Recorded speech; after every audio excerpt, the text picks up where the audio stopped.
Hello, welcome to Nintendo Bros Podcast. This is Pete. And this is Derek. And today we're actually not talking about Nintendo, even though this is the Nintendo Bros Podcast. We are talking about Xbox. And maybe a few other things, too. A few other things. E3. It's during, yes, we're in E3. Yeah, E3, but Nintendo hasn't happened yet. Yeah, if you want to listen to our E3 predictions and thoughts, I think we talked for about an hour and 40 minutes on our previous podcast. But today we're talking about our impressions of the Xbox at E3 and how E3 is going so far. There's been a couple conferences, let's call them. Square, Ubisoft. Let's start with Microsoft, though, because that's the big one. That just happened today. Derek, I want to throw it to you. What did you think? I liked it. I didn't love it. And there's two big kind of criticisms that I have. Like, overall, I thought a lot of the games look cool and or will be good. But my criticisms are, one, I would say 85% of the games, maybe even more than that, were 2022. I want to see something coming this year, and we'll get to that. There's a few games that are coming. And the other thing was, most of those trailers that were 2022 were just, CGI trailers. There really wasn't that much gameplay in most of the things shown. So, title drops, as far as the titles go, I'm excited for a lot of those games and the developers behind them. But when you look at what I actually got to see and experience as far as gameplay and get excited for, there was very little coming soon. Okay. Well, I largely disagree. As usual. Yeah, I think the Xbox had a great conference, or Microsoft, and it was like perfectly paced. It was like paced the way I want that. Like, it was almost like the best Microsoft conference they may have ever had in my eyes. And maybe that's hyperbole. I agree with that too, actually. But I just don't think it was. I think it was an 8. I think it was really good though. It's hard to tell because some of these games, it's hard to tell whether they're exclusive, whether they're timed exclusive, whether they're Game Pass. So it's kind of like for something like Hades is a big. I was like, wow, is this like coming to Xbox? I kind of have to think, well, is it also coming to PS4? Like, is this a competitive edge thing happening? But no, it's also coming to PS5 that day as well. So, anyways, let's it's all these little things I think about. Like, sometimes they show off a game. Like, there's this Ayudin Chronicle, 100 Heroes. And oh yeah, that looks. We'll talk about that. But it's full on multi-platform. But I just think it's funny that how do you start a podcast and you say, "Oh, this was a really good conference," and then the first thing you do is criticize how there's. I didn't know I'm coming to a point here. No, I'm coming to a point here because I almost found it ridiculous how many times that black screen and that same font would come up and it would say Xbox exclusive, console exclusive, Xbox Game Pass exclusive day one. It's like it would seem so ridiculous. Like, this game's coming in 2023. Game Pass day one. I'm like, okay, well, I guess I'll wait till 2023 when I can play Ayudin Chronicle Part 2 on Game Pass. Like, it seems so ridiculous, but also how far away some of these games are. It almost seemed like, I don't know. So I do have some complaints about it. That's why it's not a 10 out of 10. No. But I just thought they showed off a lot of great games. Yeah. It seems like you have the exact same complaints that I have in some ways. But... again, I think a lot of the games that they showed the first time they showed them, like the first time they'd been on the stage, they looked really good. I'm excited to see more of them, is a better way to put it. Yeah, and I think one of the reasons I don't feel like they have a dry lineup anymore is because, we have the Ascent coming soon in July. We have Microsoft Flight Simulator coming to Xbox Series X in Series S in July. They have Psychonauts 2, which isn't exclusive, but it's Game Pass and it's like Xbox developed, or Microsoft owns them. That's in August, and then we're right into the fall where we have Horizon and we have Halo, which are the two big exclusives. And both of those, in my opinion, looked really good. Horizon. Sorry, Forza Horizon. Oh, okay, 5. I was like, why are you naming Sony games? Okay, sorry. Yeah. And also, I thought they had a lot of promise for what was coming out the following year. A lot of the indie games I really liked. I really liked the look of a game called Replaced. I liked the look of 12 Minutes. They have the new game from the Inside Limbo team, going to be Game Pass exclusive next year. Are we going... I'm just jumping all over the place. Okay, I know we're going to kind of go game by game. We are. I'm just kind of summing up my feelings of... I just felt overloaded with so many games, and a lot of them were Game Pass exclusive. And I mean, even the third-party games. I think Far Cry 6 and what's it called look great. But let's go game by game, okay? Okay, So, I just want to agree. I just want to agree with you, though. I agree that it didn't feel like there was a lot of filler in games I wasn't excited for. It did feel like boom, boom, boom, boom. Every single one looked pretty good. yeah, and they didn't like spend so much time like on stage I know talking about sales or anything like that. They could have done a 25-minute Halo. They could have wasted a lot of time even on their big game. But I like that they were kind of like 2 or 3 minutes and they were just showing what they needed to show. Yeah, I mean, it was all powerful in my opinion. They started off with Starfield, one of the biggest wanted games and one of the most exciting. It's been in development. They said for 25 years. I don't know if I believe that, but at least five at least 5 years. I'm sure some guy like had a notebook, and it was like Yeah. he thought of the name Starfield and like drew some pictures and like they were like, oh, it's been in development for 25 years. Yeah, or I don't know, maybe it's based on some old book series or something. But they announced that for Todd Howard took the stage, and I thought that was really just it was a nice concise speech. What it felt appropriate, it felt right, and what they showed to me was exciting enough. And it's coming a long time away, but it was kind of just affirming this is an Xbox exclusive. It's coming. We have a release date for it next November. Which just seems ridiculous that the release date's so far away. But I'm excited. I think it'll be great. Like I think they're working hard on it, and I think it's gonna be a big new exclusive. It's gonna be their new, hopefully fall in line with like their new Fallout and Skyrim and that type of series. What do you think about Starfield? Now that you won't be able to play it on PS5. Well, who says I won't get an Xbox by then? Yeah, so I agree. It's actually further out than I expected. I expected it to be early 2022. Really? Yeah, I did. I don't know. I feel like I read some news or rumors that maybe it was coming early 2021 or 2022. Mm-hmm. But again, didn't show any gameplay. But from what I saw of it, it looks cool, right? I mean, the CG looks good. It looks like one of the things that actually stood out to me the most is, and it really clicked with me, is this is probably one of the first space games that I think is, in a long time, in my mind, especially AAA, that's really grounded in reality. It looks like it doesn't look like there's aliens and laser guns and warp speed. It looks like you're almost truly an astronaut doing these kind of space missions, and I think that's kind of a really cool take. Oh, really? I didn't realize it wasn't going to have aliens and lasers. And all that. I don't know. I have no idea. It could have aliens and crazy combat and warp speed. It could have those, but from what it looked like, it looks like a lunar mission where you're truly have to consider all the things that a human would, and kind of the technology that we might see in 50 years, not in 800 years. You don't think there has to be some form of RPG combat and looting? Like, you don't think it's going to fall? There could. So like aliens maybe or whatever, but I just don't think it's going to be like. I just don't think it's going to be Star Trek-y. I think, and I could be wrong. I mean, we've only seen a few minutes of it, but just from the video, it really looks more grounded, which to me is actually the most interesting part of it. Is it'd be kind of cool to have a game where like you're just going to space, like it's just kind of a cool space game.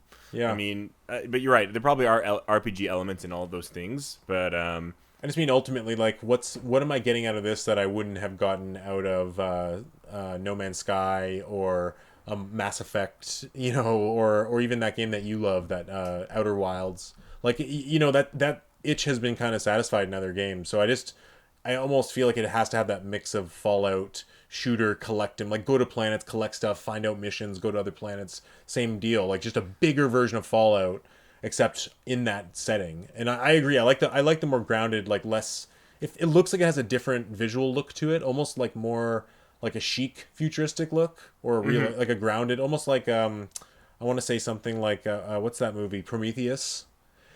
And it doesn't have that. Really? Okay. It doesn't have that typical look of sci-fi that we're used to. So I don't know. I think it could be good. They've been hyping it for a long time. I think it will be good. I'm not a big Fallout fan. I'm not a big Elder Scrolls fan. Me neither. So I don't know if it'll be the game that will click with me, but I'll probably see reviews, see how it does, and it's something that I think I'll give a try because it's a new IP. It looks like it's going to have a big budget. It looks like it's being hyped a lot. I think they're confident in it, which gives me confidence in it. Mm-hmm. But again, it's a long way away, so I think I just got to see how it kind of develops over the next year. Yeah, true. And to be honest, it's one of those things where if you choose to go the Game Pass route, it's just such a different perspective on games. Like, I mean, I could repeat this for almost every game we talk about on this list that, like, I look at it as being free for me. Well, Like, I mean, it's such an amazing relief to think this whole list of games almost I have for free. yeah, but this, I mean, to me, this is free too, right? I can't play this unless I get an Xbox, and if I got an Xbox, I would get the Game Pass. Would you go Game Pass or would you go back to still collecting? Like, what? Because Yeah, you're a I heavy don't know. collector. I am a big collector. I collect all my PlayStation and Nintendo games. I don't know. Like, that's the thing. Is like, it's such a good deal. I don't know. I'd have to think about that more. Like, do I just get the major games or the exclusives? I don't know. I'd have to think about that. I mean, It's you like could grab an Xbox One X and you could just get Game Pass for a few months, play all the most amazing games, and just try everything for the whole generation. And but the thing is, just like experience. like for example, Arcane Studios, which is making Deathloop and this other game Redfall that we saw today. They're like one of my favorite developers, and they really won't be on any after Deathloop. They'll be Microsoft exclusive. And do I want to get an Xbox and then only kind of have those games temporarily, as opposed to owning that hard copy? So I don't know. I might kind of do a mix, or I might just we'll see if I even get an Xbox. This conference it left me on the fence. Yeah, I mean, at least with a company like Arcane, whether you buy it on Game Pass or buy a physical copy, it doesn't really reflect in like how much money they make because they're just owned by the publisher who makes the streaming service that they're. So it's kind of like, there's not that feeling anymore because I do have that feeling with some developers where I want to support them. So I don't have that. I don't feel like I'm not supporting the developer.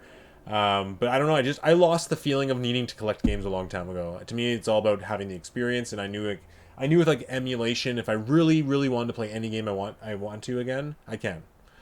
So I'm not ever feeling like, oh my god, I'm going to lose this game forever. I hold on to a few games that are like my trophy games, Metroid Prime, Resident Evil. I have F-Zero GX, but like, I don't know. I feel with Game Pass, I don't know. It's like I don't need to think about Starfield being this $90 investment. It's just like, oh, I can try it and play a few hours of it and still feel like I enjoyed those few hours and whatever. Not feeling like I don't feel like I'm owed this. Like, think about watching a movie on Netflix versus going to the theater. I guess it's a perfect analogy. So it's like Starfield can be a crappy game, Anyways, let's move up. Let's move on. I think that's a far out. I think the next one. I'm gonna kind of jump around the list here. Go for it. The next one they showed off was Stalker 2. Did you play Stalker 1?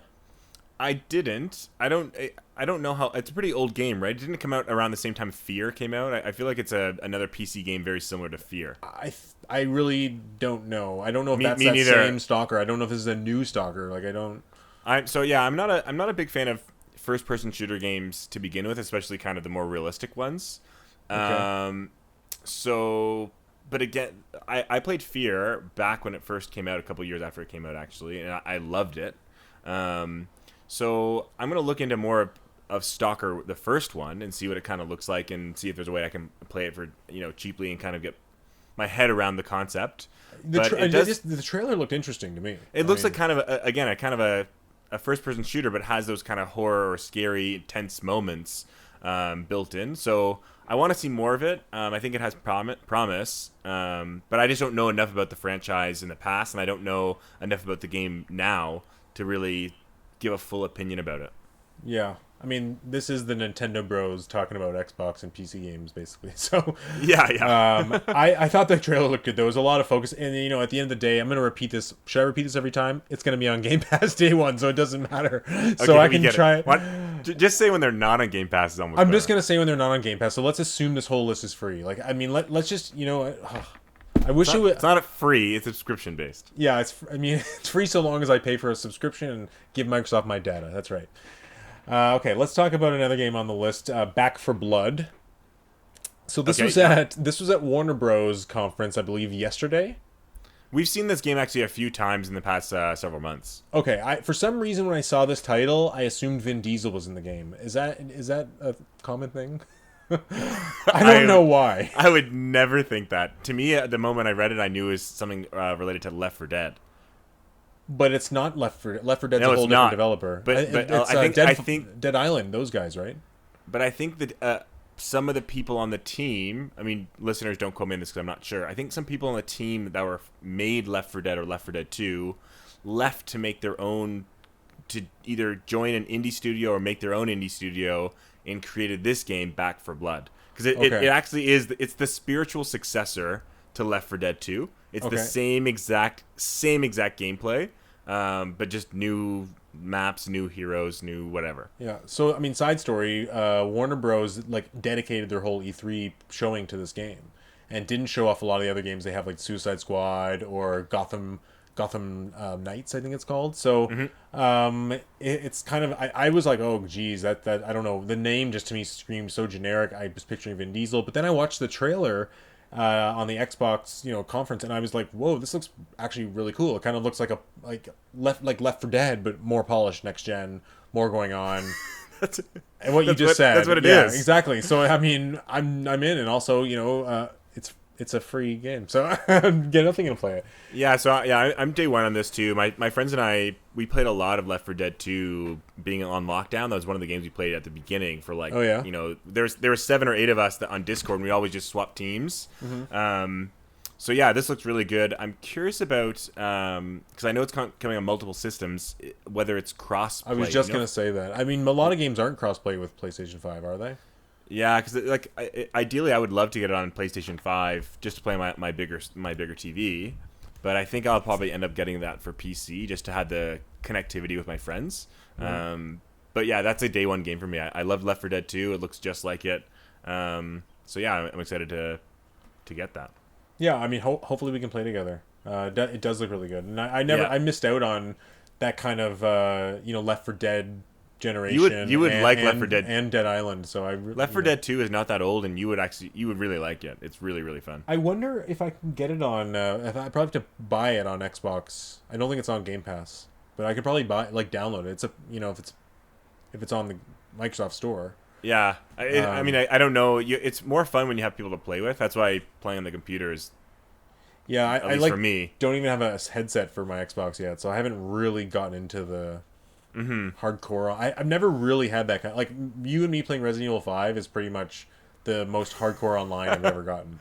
That's the maxing. Yeah, maybe a little bit of the Animal Crossing I did, but like I'm just I'm just Overwatch so used for like 2 games. To me, I'm so used to just playing with strangers. Like I don't know, it's just it's become. I like playing with, like, I love jumping into like a first-person shooter game where I'm just battling all these people, and I know they're real people or racing real people, and I don't need to talk to them. For some games, I like that too. Like I played a lot of Overwatch. I didn't care about being in a team too often, but for Left 4 Dead 2 or Back 4 Blood, it's 100,000 times more fun playing with a team. Okay, because you're a team of 4, and then the zombies.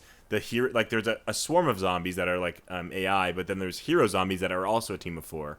So it's kind of a 4v4, and you guys, it's really, really, really fun when you're with your friends. Yeah, I'm gonna look out for Back 4 Blood. I think it comes out October 12th, so Halloween time. Speaking of team online games, Sea of Thieves is getting a Pirates of the Caribbean crossover. They spent it was a pretty long trailer considering it's just some DLC add-on, I thought, but yeah, but they got Johnny Depp's voice, didn't they? No, I'm pretty sure that was like someone who sounds like Johnny Depp. Oh, it sounded pretty good. Yeah, but I mean, I'm glad this game is still going. I never really got into it, but I have some friends that are really into it. See, that would be the perfect example of a game I would definitely use Game Pass for. I would never really want to own that game, but it's a game that I would definitely want to play for free. Yeah, totally. Okay, well, not much to say about that. I'm probably not going to play it. But it's. I don't know if I think that kind of upgrade is free on Game Pass. Like, are even DLC updates are free on Game Pass, right? I would assume so. Okay. Some games is different actually, because I know for like Mortal Kombat, you can't download the Mortal Kombat and have all the extra characters. Then you have to pay for it. Sorry. I didn't know if it was. I thought you meant it was a free DLC. If it's not free, then yeah, you'll probably have to pay for it until that DLC becomes Game Pass free. Yeah. Okay. Well, speaking of Game Pass, we had a couple other additions here. All of the Yakuzas are now in Game Pass, and Like a Dragon, I believe it's called, was announced to come out today. So now I believe all the Yakuza games are on Game Pass. Yeah, I mean, I haven't played any of the Yakuza games. I think you played one of them a bit. Zero, I played a little bit. It was fun. I get why it's so people love it. Yeah, I think. I mean, eventually, I think it would be something I would like to jump in on, but I just haven't yet. Yeah, to me, it's like the evolution of what Shenmue was, except more quirky, more fun, more like just a better version of that. Honestly, when I saw the trailer for the Microsoft conference, I was like, man, this game is a lot crazier than I thought it was. Like, even some of just the fighting moves they were doing, I was like, I did not know it went that far off the deep end. It's hilarious, and it's like it's kind of like Suda 51, like that kind of comedy, but not so far. It's still a little bit grounded, like GTA. So it's got it works. It's really fun. Like I don't know. I might get back into that too. Nice. Another one was Hades coming to Game Pass, so that's also coming to PS5, in August, I believe. So at this point, I suggest don't get it for Switch unless you want it on handheld. I didn't even know that it was not on those other systems already. I'll probably get it on the Switch, just because I like having my Switch be my indie machine. So yeah, I'll probably get it on the Switch, and I like to also support indie games on the Switch because that makes more indie games come out for the Switch first. But at the same time, I gotta say, so Hades on Switch, it doesn't have the highest image quality. Like you can see on when you play it on your TV or our TV, we have the same TV, the LG 65CX, just for our listeners. It's a little jaggedy. Like it's not sharp as it could be. And to be honest, like I'll probably immediately start. I don't think I'll play anymore on Switch. I think I'll just play right on Xbox. I don't. I don't have my Switch on that TV, so I actually don't. I'm not too concerned about that. I just mean for 4K and also for the frame rate, because it gets sometimes does get a little choppy on Switch. Mm-hmm. But also when the Switch Pro comes out, then it'll probably be fine for my my TV. Touche. Okay, so another thing they showed off early on was Battlefield 2042, and they also showed this off the other day. I was meaning to touch on this during our Nintendo chat, because they had shown it just before we talked about Nintendo. I think this game our predictions, before our Nintendo predictions. I think, and they finally, at the Xbox conference, they showed off gameplay for Battlefield 2042, and it's 128 players. And there's like real-time weather changes, and there's like tornadoes. It looks to me absolutely freaking awesome. Like I might buy this game. Like I honestly, the whole trailer, I got to tell you, all I was saying was this. I was saying, please be for Game Pass, please be for Game Pass, please be for Game Pass. It's not for Game Pass. That would have been a huge get for Microsoft, but probably too much of a get considering this game's huge pedigree and polish. But it looks amazing. What do you think? I actually totally agree with you. I've never played I played a few of the Battlefield. I think played Battlefield 3 a bit. But again, as I just said a few minutes ago, I'm not a big first-person shooter player. I'm not a big first-person shooter online player. I saw this game, and I was like, this is a day one game. I'm going to play the hell out of this game. Mm-hmm. And again, for our listeners, I am not someone that would play these kinds of games. Me neither. It looks that good. Like, I was... Yeah. Like, you're just parachuting through a tornado, and like even the squirrel suit. It's like what? Yeah, but even like the dust storm that's rolling in, or like when you're using those hover boats on the ice, like everything looks so cool about this game. Yeah, I mean, the only thing, it looks a little ridiculous. Like we've kind of moved away from grounded Battlefield operatives when if you're playing the same map over and over again. It's 2042, so it's like 22 years. It's years from now. So it's you think in 20 years? I just mean like it's a little. If you think about it, like every time you play that map, there'll probably be that tornado. So it's like, Well, but that's kind of part of it, right? I know, but I'm not criticizing. Again, like I actually like that. It almost reminds me of Just Cause, where it's just like it's realistic, but it just pushes that a little bit further of being a little bit more crazy, a little bit more explosive, a little bit wow factor.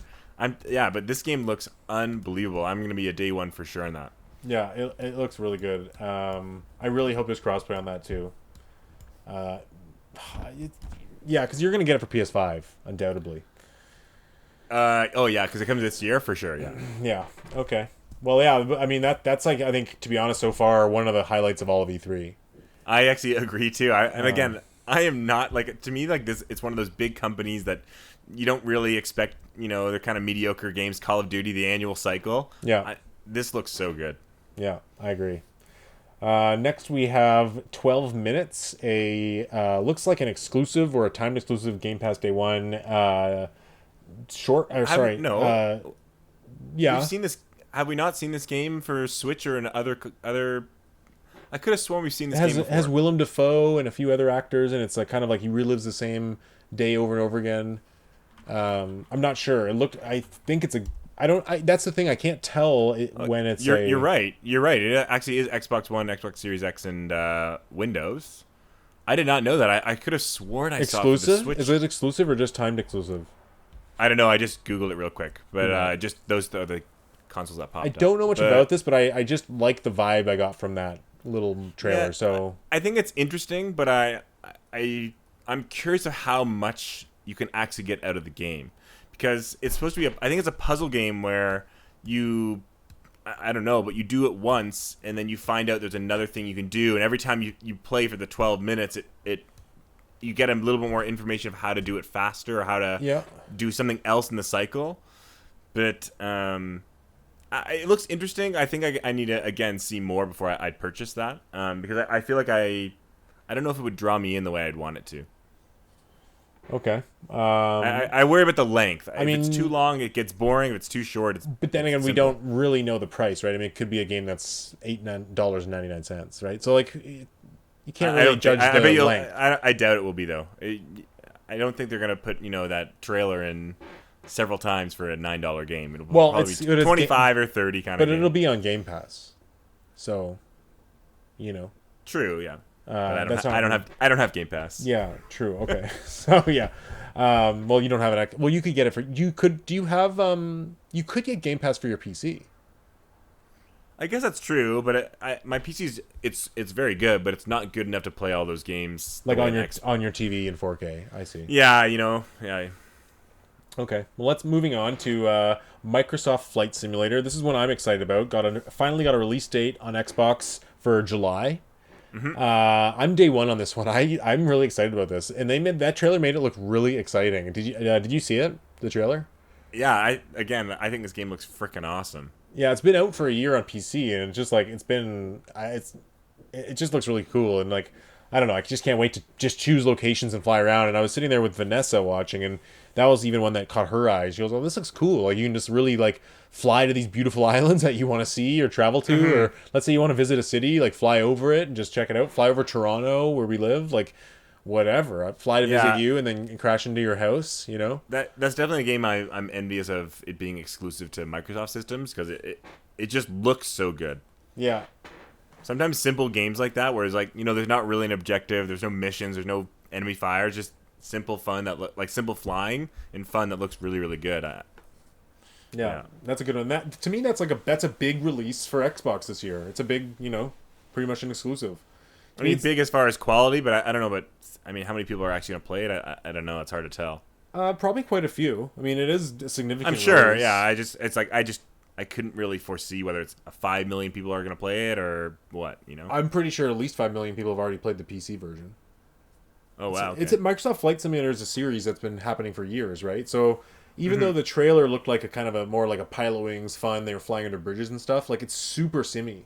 I don't know if the Xbox version will change that, but like, and by simmy I mean like it's very heavily simulated. Yeah, authentic, yeah. Yeah, like you can buy a flight stick and all these other things and get really, really into it and do real-time flights and all this. So if I won the lottery, that's one of the things I would buy. I would buy an entire like cockpit and play those games. Yeah, same.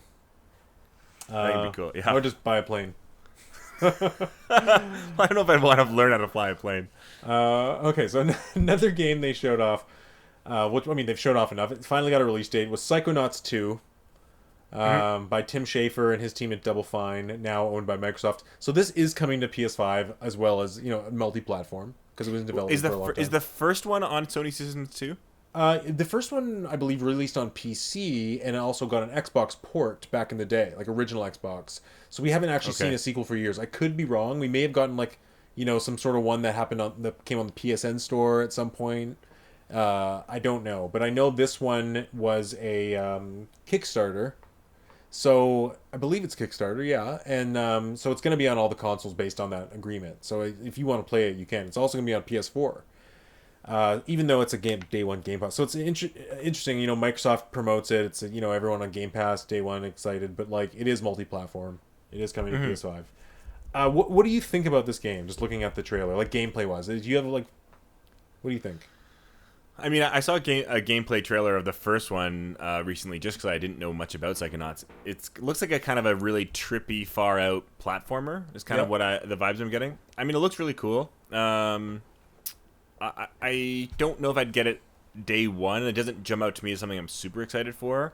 But down the line, if it goes on sale, it's something I would like to play.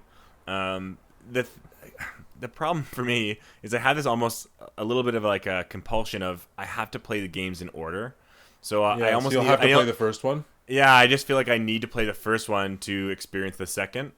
So hopefully I can find a way to play the first one. Maybe I'll get it on the PC. But yeah, does that mean with Battlefield you're gonna go back to like playing Bad Company on Xbox? No, it's certain games like for example like Bayonetta. I could like when they came together, right? They were a dual pack. Yeah. I had to play the first one first, and it almost fatigued me and soured me to the second one, despite the second one being much better. Did you ever play beat the second one? Yeah. Because it's funny. I played the second one first. I didn't want to play the older one first. I played the second one, and then I tried to play the first one and got fatigued. But the second one is still one of my favorite games ever because I've gone back and replayed the second one multiple times because I love it. But yeah, they're both really good games. But so for me, I don't know. It's a weird thing about me where there are some games that have to be played in order and some games that just don't have to be played in order. Yeah, like the Yakuza series. I don't think I'd ever have to play that in order. No, I mean, they date back to like PS2. Yeah, but for Psychonauts 2, it seems like the kind of game to me that I'll download on Game Pass, probably play a little bit and then stop because to be honest with you, I find the art style in that game to be absolutely garish. Like I don't know, like I know people are probably going to hate me for saying this, and I know people online love this and they love the first one, but I just find the art style to be like a rejected cartoon show that makes me have nightmares. You know what I mean? I don't know. I don't. I mean, the art style doesn't do much for me. I think more of the humor and the comedy, the artistic ideas behind it are.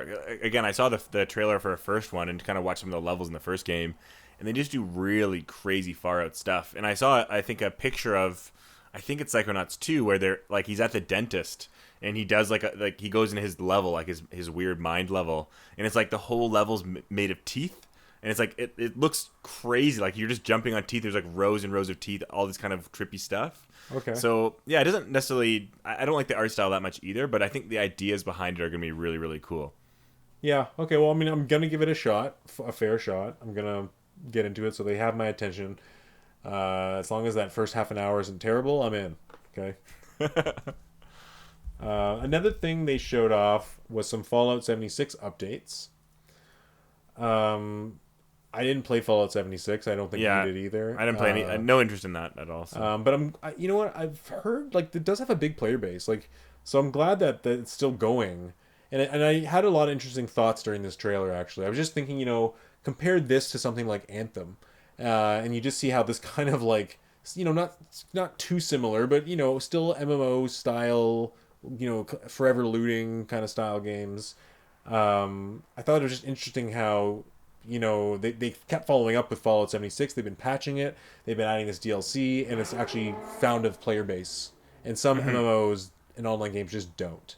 And Anthem, I guess they've thrown in the towel. I know that game like Evolve on Xbox One and PS4 they threw in the towel. Like, it's just that was what was running through my mind. And I guess I'm glad that Fallout 76 is not one that fell through the cracks. Like, it kind of found its audience, and to be honest, I might even download it and give it a try. It's the kind of game where if you ever got an Xbox, I'd be like, let's both download it and try it together.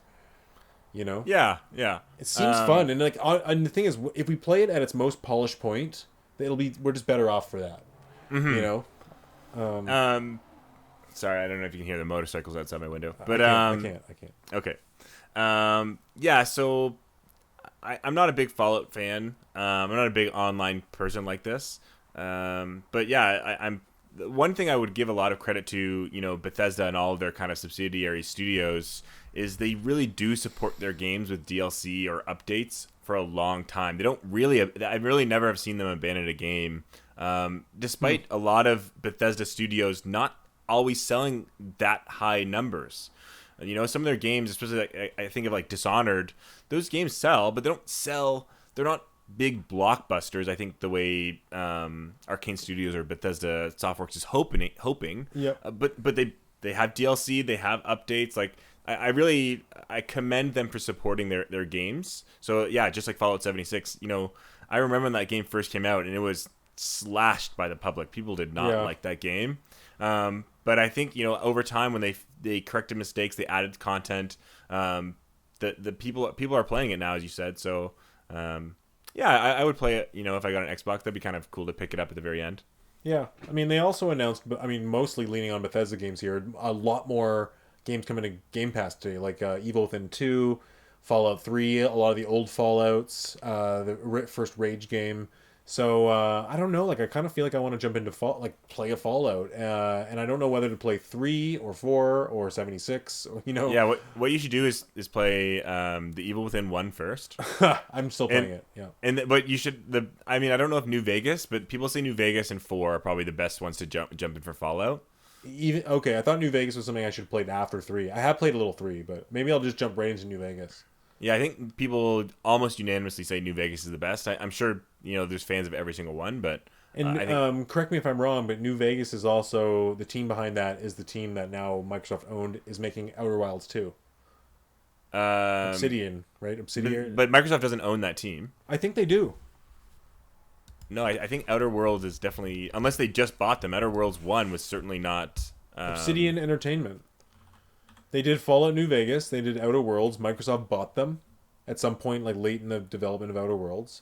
But they still released it on PS4 and with Switch and PC. Okay, so the next one is only... I didn't know that. The next one is going to be, Game Pass and Xbox PC exclusive, yeah. Wow, I did not know that. Okay, that's I was trying to do a segue there, if you didn't notice. So segue into Outer Wilds 2. Outer Worlds. Outer Worlds. My bad. I actually wrote Outer Wilds. Jeez, I'll never get that right, even if I play both. Okay, so the Outer Worlds 2, I thought it was one of the best trailers I've ever seen in my entire life, because I was laughing hysterically.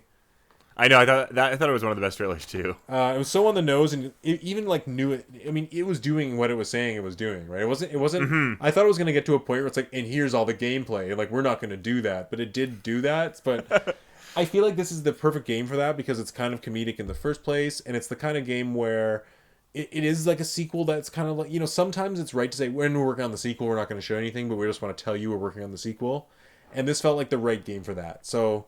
Yeah, it's probably 2023 at this point. It'll probably come out after Starfield, I bet. But I don't know. Did you play? You played the first one, right? I didn't, just because again I wasn't a big fan of the Fallout kind of gameplay. So and I knew it was similar, but looking at it if I was going to jump back into that kind of genre, this is the series I would jump into. I wouldn't really try Fallout again. I tried it, Fallout 4. I played a fair bit of it, and I did not like it. But I think this game interests me a lot more. So I think I would probably... I'd like to play the first one. Again, this is one of those times where just finding this out now, it actually frustrates me that I don't own an Xbox, because...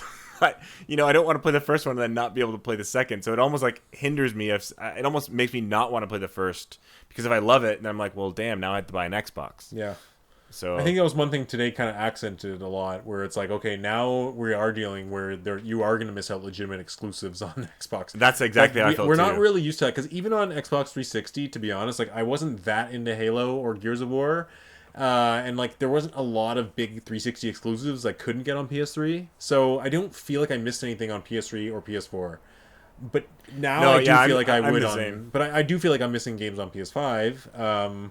But I do feel like now I kind of like that now. That's there's this kind of you need to own. Yeah, both. I'm the same. I'm now in the looking at Xbox, and I don't think it's this year that I'll feel like I'm missing out.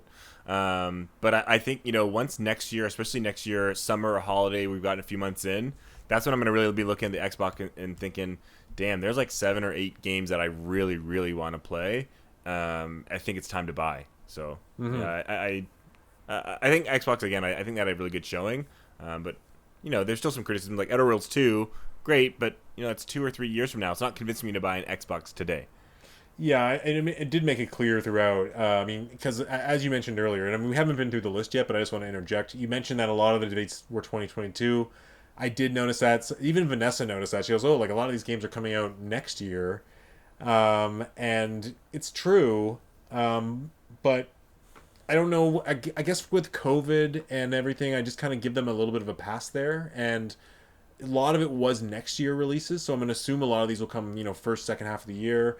And I just never really expect Microsoft to show off a game at E3 and have it like not have never heard of it and it come out by that fall. Like that's really only Nintendo's the only one to do that, and we're not. I don't think we're going to see Sony do that either. If we don't hear from Sony, I know I didn't. So it's just not a thing. I didn't expect to see a lot of 2021 games per se, but if I compare the PlayStation to the Xbox right now, you got several exclusives for the PlayStation. One that came out in the past week, several coming out in the next 6 months, and Xbox, they've got Halo coming out in the holiday. They got Psychonauts 2, which is that's a really definitely heard that one. Definitely that's a really sorry to our listeners. Yeah, so unprofessional. Right it's very hot in my room. I need the window open. Okay, so you don't think they have a good lineup, basically? Like, you don't think Flight Simulator, Halo Infinite, Forza Horizon 5... I don't think it's a bad lineup, but I just think it's a little underwhelming when you compare that to PlayStation coming up to 2022. Well, what does PS5 have coming for the holidays? Like, if I'm going to say, okay, what are the 3 big games? I can say Halo Infinite, Forza, and, I guess that's it. But you know what? My counterpoint is that PlayStation already has exclusives. They already have games out, and I'm pretty sure Horizon will come, Horizon Forbidden West, and I'm sure they're gonna show another game or two that might come. Might not be big games, but I think Kena Bridge of Spirits is that. I think it's timed exclusive on PS5, PS4. Yeah, so you're right. There might not be a big holiday game for PlayStation, but there's Horizon probably games will. there. Horizon will make it. Yeah, but once 2022 hits, that's when I agree with you, where it's, I'm looking at both systems and they're both releasing big titles for just their platforms. And I just don't think it's quite there yet for Xbox. I think this showing was them saying, we've got the games. This is proof. Look at all the games we have. Just hang on because they're coming. Yeah, and 2022 is going to be a crazy year, I think, across the board for Sony, Microsoft, and Nintendo. And Nintendo. Yeah, I think it's going to be a disgusting year. I still feel like the way they delivered the C3, I don't know, maybe it's different for me coming as a Xbox owner and Game Pass user, because for you're looking on the outside, you're saying, okay, well, what games can I not get on my PS5? What are the exclusives that I really need to play for? And for me, I'm thinking, okay, I'm maybe only getting a few exclusives here and there, but all these games I'm just going to get for free. Back 4 Blood, Stalker 2, Psychonauts, 12 Minutes, more, and like, you know what I mean? So for me, it's like I see all these games that are just like, there's a infographic someone made of all the games coming to Game Pass this year that they have announced it just today, and the list is huge. And to me, it's like I don't care anymore if it's coming to PS5. Like, all I think about is those games are free to me, or not free, but I mean they're just gonna be on my system available. You make a good point. I think we just have different perspectives. It's such a different perspective. Exactly. So it's such a different perspective. So for me, I'm thinking, oh my gosh, Hades is going to come on August. Like, that's an amazing drop for Xbox fans. Oh my gosh, they got that, Back 4 Blood coming in October. That's going to be on Game Pass. That's a huge drop. So, like, Game Pass is going to have these great holiday of, these games. So it's a little bit of a different perspective. True. But I mean, we're not through the list. There's more. But I think if I'm looking at the list, everything but the top 2, the last 2 I'm going to save, are 2022 games, and almost laughably so. So the next game called Party Animals. This looks hilarious and awesome, and I can't wait for it. I feel like this game a version of this game has come up before. It looks a little bit like Fall Guys. I agree.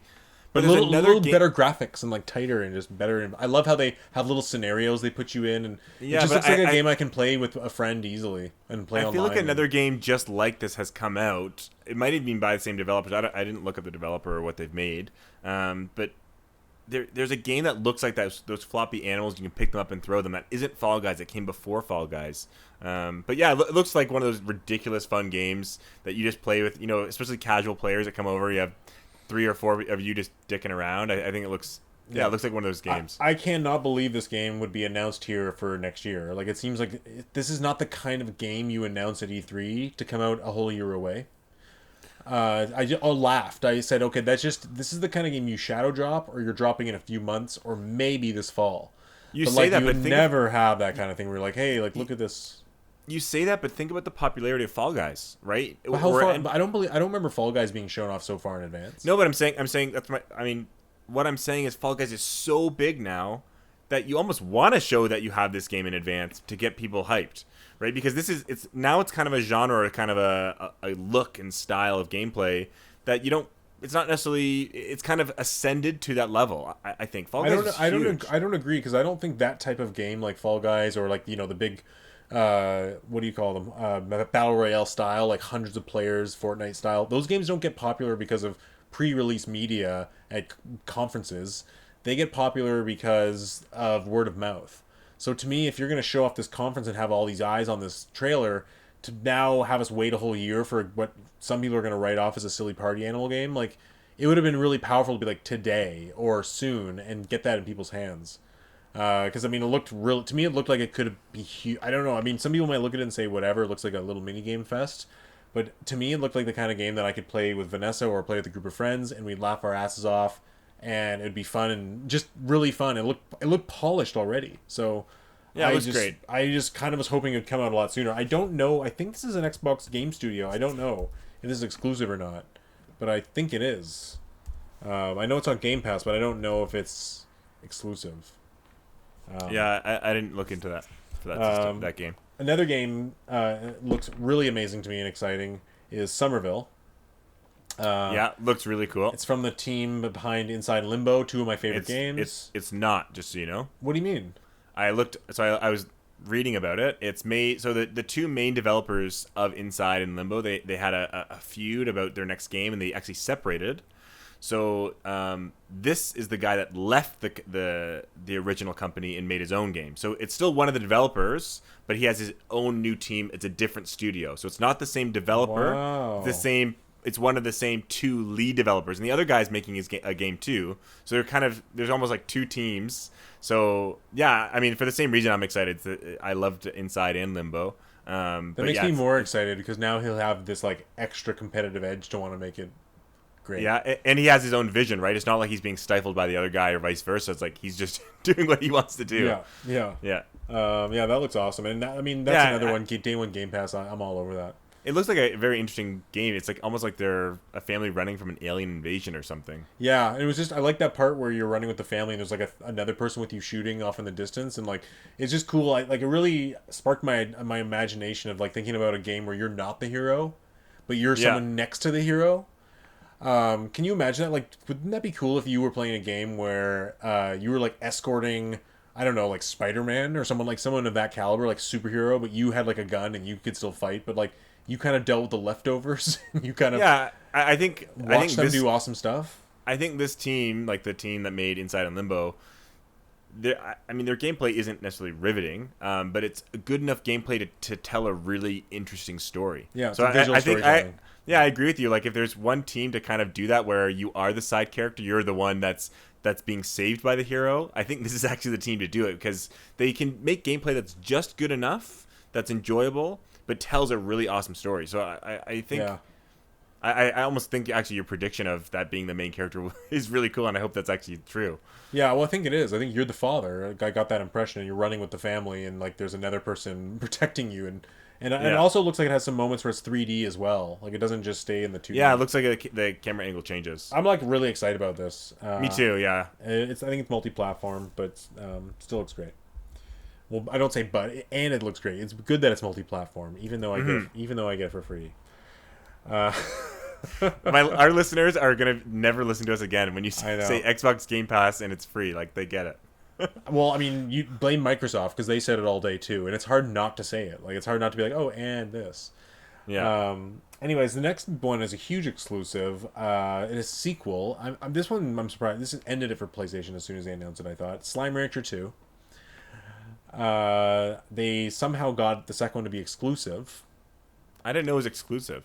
Yeah, apparently it's, from what I read, it's not. It's literally an Xbox exclusive. Because it doesn't do much for me, but it does look like. I think the first one wasn't this game, like it's huge, right? Wasn't the first game huge? I think so. Yeah. Yeah. I don't know anything about it. Doesn't do much for me. Like, I think of it. I don't know how close it is to actually being like, I'm thinking of like Harvest Moon kind of farming, but with slime. But in first person, like, I don't know, something was weird about it. Yeah, like I mean, I'd like to see more of it. It doesn't necessarily do much for me, but I'm sure the fans of the first game are super excited for it. Yeah. Okay. Well, maybe I'll try it out. We'll see. Another game they showed. That's your subtle way of saying it's free. That's my subtle. Yeah, I'm trying to be subtle here. Yeah. I mean, I'm not going to buy it. Okay, so the next game they showed off, well, not, I mean, in no particular order. Shredders, it's called. The snowboarding game. I cannot believe the logo of this game because it's so hard to read. It's like they wrote the logo over itself twice. That's what I thought too. Is the worst made logo I've ever seen of a game. Who thought that was a good idea? I couldn't read it, and the words above it I couldn't read either. I was like, this is the worst way to tell us what your game is. Honestly, when they showed at the end, I didn't believe that was the title because of the title having it written, like being written that way. Yeah. Just a horrible marketing choice, but it still looks really good. Like, I don't know, it looks like a good snowboarding game. It reminded me a lot of Amped, back on Xbox, and for a moment there, I was like, "Is this going to be the new Amped?" Like, that would be big for Xbox fans if they had like a new Amped. I mean, Did you ever play the game? I think it's called Steep. Yes, like Steep to me is probably the newest snowboarding game. The that's Ubisoft good. game, right? Yeah, I have it on. It was yeah, free I did play it. It is fun, but this game looked a little more polished than Steep. Yeah, I agree. It looks. I mean, it's newer. But I really liked how the camera like changed when they were doing tricks. Like, it looked really chill and cool. And I like those. I like sport games that are not necessarily football and soccer. Yep. So yeah, this looks really fun. Looks cool. There's something, I believe like there is a place for snowboarding games in the video game market, and that no one has figured out. There's just something missing from all of them, or at least all of them over the last decade or two. I think they need to go back to SSX craziness. I think that's what I think, or avalanches and just racing and fun and craziness. Right? I think they just need to go like absurd. Like, again, let's go back to Battlefield 2042, but put that into a snowboarding game. Like, it needs to be like off the walls. Like, what the hell is going on? Like, this is ridiculous, but it works. Yeah, I agree. Yeah, I mean, they've tried different things, right? Steep tried something different. I know the SSX has kind of like fallen off, but yeah, I don't know. I feel like there is a place for snowboarding games. I don't know if this will be it. I guess we'll see. Another indie game, or indie-looking kind of game that looks amazing. It's another Xbox exclusive, I believe. It's called Replaced. No way that's exclusive. I don't believe it. Look it up. Look it up right now, because I'm pretty sure it's an Xbox exclusive. Some of the best pixel art I've ever seen. It looks freaking awesome. It reminds me a lot of Katana Zero. I don't know if you played that one. But I'm really looking forward to this one. It looked really, really good. Have you found any info on it there, Derek? Yeah, it looks like it's at least a time exclusive. But I think it looks like a full exclusive. It says Xbox One and PC and Xbox Series X. But I'm surprised. Like, that really annoys me. Well, yeah, because it looks amazing, doesn't it? Yeah, it looks really, really cool. I mean, I don't really get the gameplay. Is it a game like Katana Zero? Is it yeah, a game kind of like Axiom Verge? Like, I don't, or is it a game more like Disco Elysium? That's what I was curious about. I got a mix of Disco. I mean, not so much Disco Elysium, but a little bit of Katana Zero, but probably like with some storyline. Yeah, because it looks like it has some action. Like, I just didn't, you know what I mean? Like, is it more of a story kind of a game, or is it more like a Castlevania killing enemies in a big Metroid kind of style game? Like, I don't know. Yeah, it looks cool. I'm pretty envious that it's. I was surprised by that. I thought it was gonna come into Switch at least. No, I think it's a next year game. Yeah, damn. Too. Okay, another game coming out soon is The Ascent. Comes out in July. This is kind of like a futuristic. Looks freaking awesome. Diablo. I think this looks freaking awesome. I believe this is also an Xbox exclusive. I don't think this is. Yeah, I think it is too. I know it's Game Pass Day 1, but I'm sorry.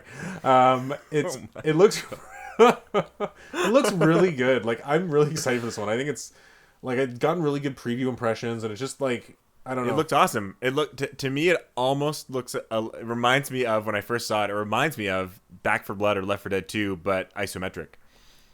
Yeah, a little bit. It kind of reminds me of like a shooter version of Diablo. Okay, yeah, that sounds. Which takes us to our next game that also I thought looked awesome, which you might agree is Diablo 2 Resurrection. Yeah, day one for me. I've been waiting for the release date to be announced. Day one. So okay, so you know more about this than I do because you played Diablo 2 and I played Diablo 2 for hundreds and hundreds of okay, hours. so isn't there some controversy around this game? Is there? I didn't think there was. I thought like when they first showed it off, people hated it or something, or there's something. I think some people were hoping for a complete remake. Is one of the things that I think. I mean, the game is one of the best ARPGs of all time, one of the longest living ARPGs of all time. So I think people are expecting to have a full-on remake, but I think this is even better. I think some people issues are also they're worried about how it's being handled because there's been a lot of change over at Blizzard, and there were a lot of problems when Warcraft 3 Reforged came out. There were a lot of bugs when it's the same exact idea where they kind of just overhauled the graphics but kept the core gameplay behind it. Okay. A lot of issues with Warcraft 3. So I don't know. I haven't read about any kind of controversy, but it looks really good, really solid.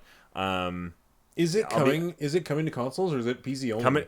Coming to consoles, Xbox, PlayStation, PC. I'm not sure about Switch. I don't think Switch. No. But that's October. October it has cross-play and cross progression. So I actually am tempted to buy it. I think it is coming on Switch actually. I'm tempted to buy it on multiple systems just to be able to play on my couch or on my big screen TV. And then when I want to play with my friends and get on the headset, I jump over to my computer and just pick up right where I was just playing. Yeah. By the way, it is coming to Switch. Yeah. Okay. That's what I thought because I remember seeing it for all the platforms. This is one of the games, first time in my entire life that I might triple dip on day one. Like I might honestly get it for 3 different systems the first day it comes out. Why? What are you gonna get it for? PC, PS5, and Switch? Yeah. And then because you can crossplay across all of them seamlessly, like is that? Yeah, and the progression carries over. So I could, for example, I'll play on my big screen that's TV. because Blizzard has like their own servers, basically. Like that's how that works, right? Yeah. That's exactly. amazing. And you know what? I'm probably gonna have to get this too because I like Diablo 3, but it kind of got ruined for me by a friend. Diablo 2 is it's old. It's an old game now, but it's really, really, really, really good. And it looks amazing. And there's so much content in the game. You can play the whole game a million times and only have played one character, and then play it a whole another character.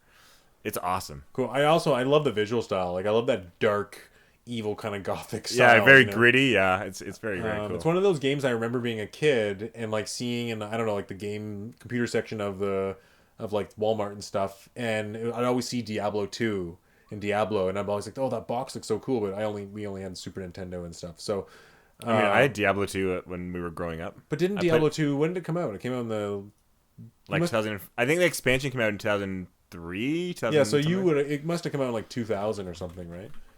Yeah, I'm checking right now just the release date of the expansion. Because you must have gone on late.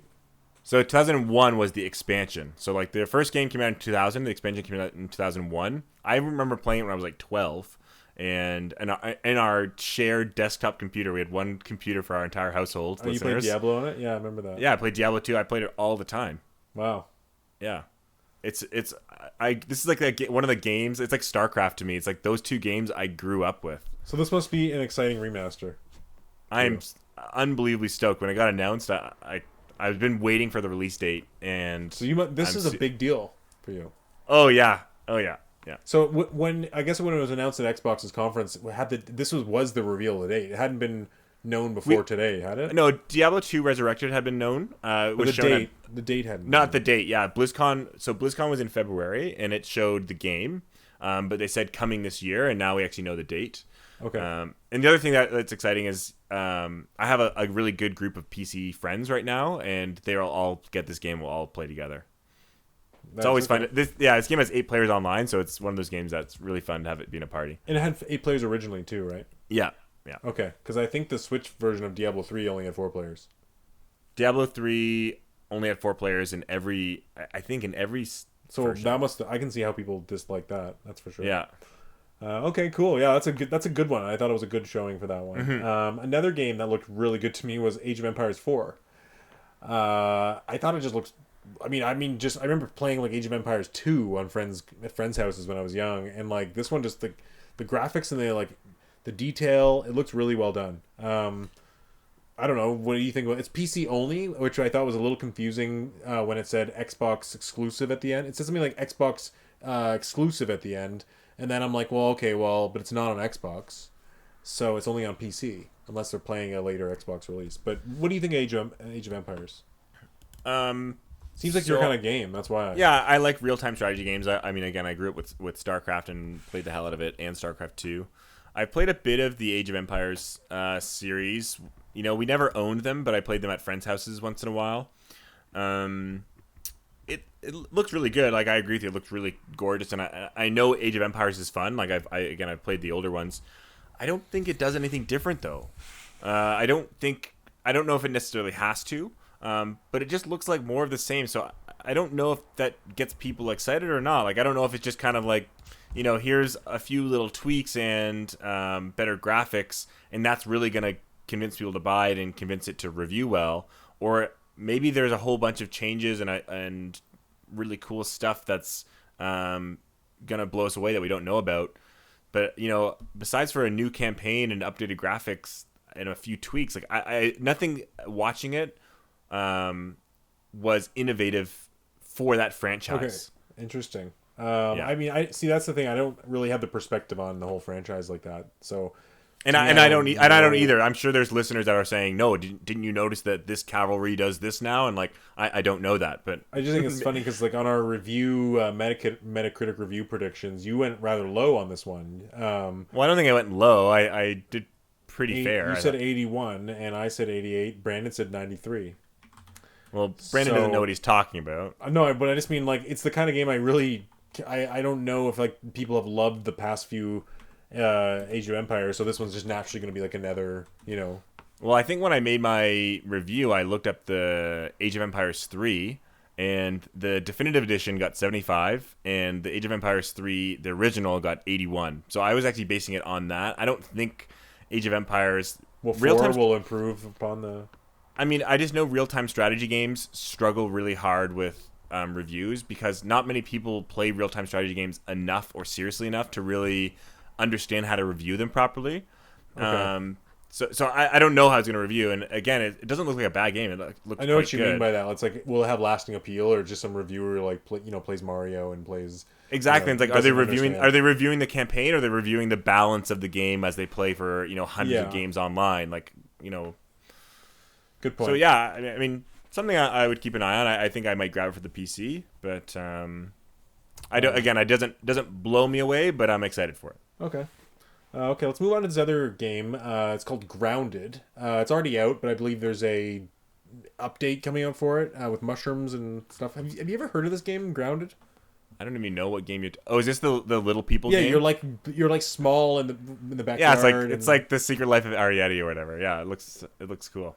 Okay, I've never heard of this. I don't know if this is a following. But I mean, I gotta say, seeing the expansion trailer kind of got me interested. I'm like, oh, you get to craft, like you can build your own little world on the. I think I've seen parts of this game before. I've seen trailers at least, or gameplay footage a little bit. It looks cool. I don't know really what it's all about. I mean, it looks cool. Yeah, I don't know. I'll have to look into that because it did kind of look like an interesting idea.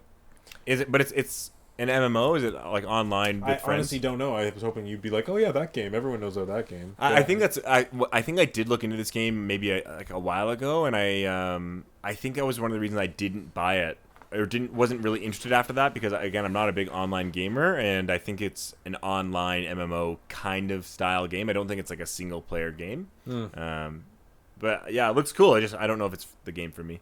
I see. Okay. Okay, well, next on the list of 3 more games here. These are the last 3, I would say, the most exciting games that were shown. Oh, I have 4 more on my list. Okay, well, let me do these 3, and we'll see if probably 3 of them on your list are these 3. Yeah. Redfall. Yep. This game had a nice CG trailer for it. Kind of felt like a Fortnite cartoony vibe.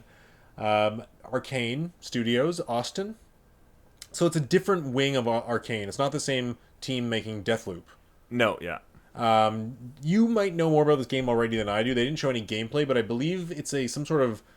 Is it like an online multiplayer shooter with a team of 4? Or like, do you know what it is exactly? To me, this is a coin toss. To me, it could be a game like almost like Overwatch, where there's objectives and there's more than 4 and 4, and there's just a bunch of heroes on both sides and something like that. Yep. I actually think this game, in my opinion, looks more like Left 4 Dead 2 or Back 4 Blood. I think it could be quite similar to that, where you have 4 people with unique abilities, co-op fighting hordes of vampires, and then there's select special vampires that are played by the other team. Okay, so you think it'll be fully an online game? I don't know. Like, I don't think it's gonna have a very good single player game. I think it's focused on playing that 4-player co-op. Okay. I really don't know. Like, again, we haven't seen any gameplay. Arcane is known for making single player games, though. I can't think of a multiplayer game they've made. So I'm not skeptical. I've beyond enough. Arcane Studios is one of my favorite studios of all time, so I have beyond enough faith in them. But again, I saw no gameplay. It's not their usual wheelhouse, so I'm excited for this, but I don't know if it's a game that's... It didn't convince me to buy an Xbox Series X. Let me put it that way. Yeah, it wasn't like, whoa, this looks amazing. Yes. I mean, here's the thing. I feel the same. It's an exclusive Arcane FPS made for Xbox. It's coming out next year. It's like they have a high-polished CG trailer. Like, they must feel good about it. Yeah, but at the same time, like, what they showed in terms of, like, the ideas and gameplay and characters, like, it just didn't do anything for me. It kind of looked like... I actually like that. I like the characters. I like the idea behind it. I don't know. But, I mean, I didn't know what it was. Like, I don't know. I still don't. But, you know, again, with Arcane being one of my favorite studios, if they showed a game that was single player, first person focused, if they showed Prey 2, for example, if I saw Prey 2 or a game, you know, Dishonored 3 or something, that would be the day where I say I'm buying an Xbox. Where this game, it's not that I don't want to get it, but it's a game where I might say, well, maybe I'll wait a little longer and pick this up later. It's not. It might not be a day one game for me, where a lot of Arcane Studios games would be a day one game for me. Yeah, I find games that look like they're focused on multiplayer, I just kind of turned off of, because as soon as I saw it was like 4 characters with different abilities, I don't know, I kind of rolled my eyes a little bit, and I'm like, well, I don't want to find 3 friends to play this with, and I kind of just want a game I can play by myself, you know? Yeah, I'm the same way. Yeah. So I kind of may have liked a crazy single player, vampire shooter single player. You know, but maybe it is single player. Like, we don't really know. Maybe you can teleport and switch between all 4 of them really quickly with one button. Yeah, maybe it's like XCOM or whatever, like or like Mario and Rabbids, you know, where it's like. Well, I think it is. But it is a first-person shooter. How do you know that? Didn't they announce it? It's an Arcane FPS. Oh, did they? I mean, I didn't. I was listening on mute basically, or watching on. Honestly, mute, I haven't done the research on all these games yet, because we're so hot off the press to listeners. But let me see. I'll look it up. You've 3 more. I mean, regardless, like, every game they've made pretty much has been a first-person shooter. I can't think of one that they haven't. Yeah, it's an open world co-op FPS. Open world. Yeah. That's pretty interesting. So it's not like Back 4 Blood or Left 4 Dead 2, okay, because those are level based. This quaint town of Redfall, Massachusetts is under siege by a legion of vampires who have blah blah blah blah blah blah story blah blah blah. Redfall, is an open world co-op FPS developed by Arcane. Austin will launch exclusively on Xbox Series X and S and PC summer 2022. Okay, well, you know what? I gotta see it, but the fact that it's open world. It looks like more of it. Maybe it is a more story game, and you just kind of pick up 3 friends, and you're just kind of playing. I don't know. Arcane does these really cool stuff with different characters, so I don't know. Who knows? I mean, I'm not gonna say anything about it right now, but we'll see. No, again, and I have total faith in them, so I'm not. I would never say it's gonna be a bad game. I think it's gonna be probably an awesome game, and I just don't know it yet. Yeah, I do wish that they would show some gameplay during these things. I mean, if it's coming out next summer, they've got to have something, but. At the same time, we are like in a landscape where you do show some gameplay, and then it gets ripped up on the internet, and it gets bad press for 8 months, and then there's a whole bunch of pressure for it to look amazing next time they see it. So, I don't know. It's a little bit strange. That leads us into our next topic, which would be Halo, because that's exactly what happened to Halo. They showed off gameplay last year, and people ripped it up and hated on it, and I feel like there was an immense pressure for them to show it today.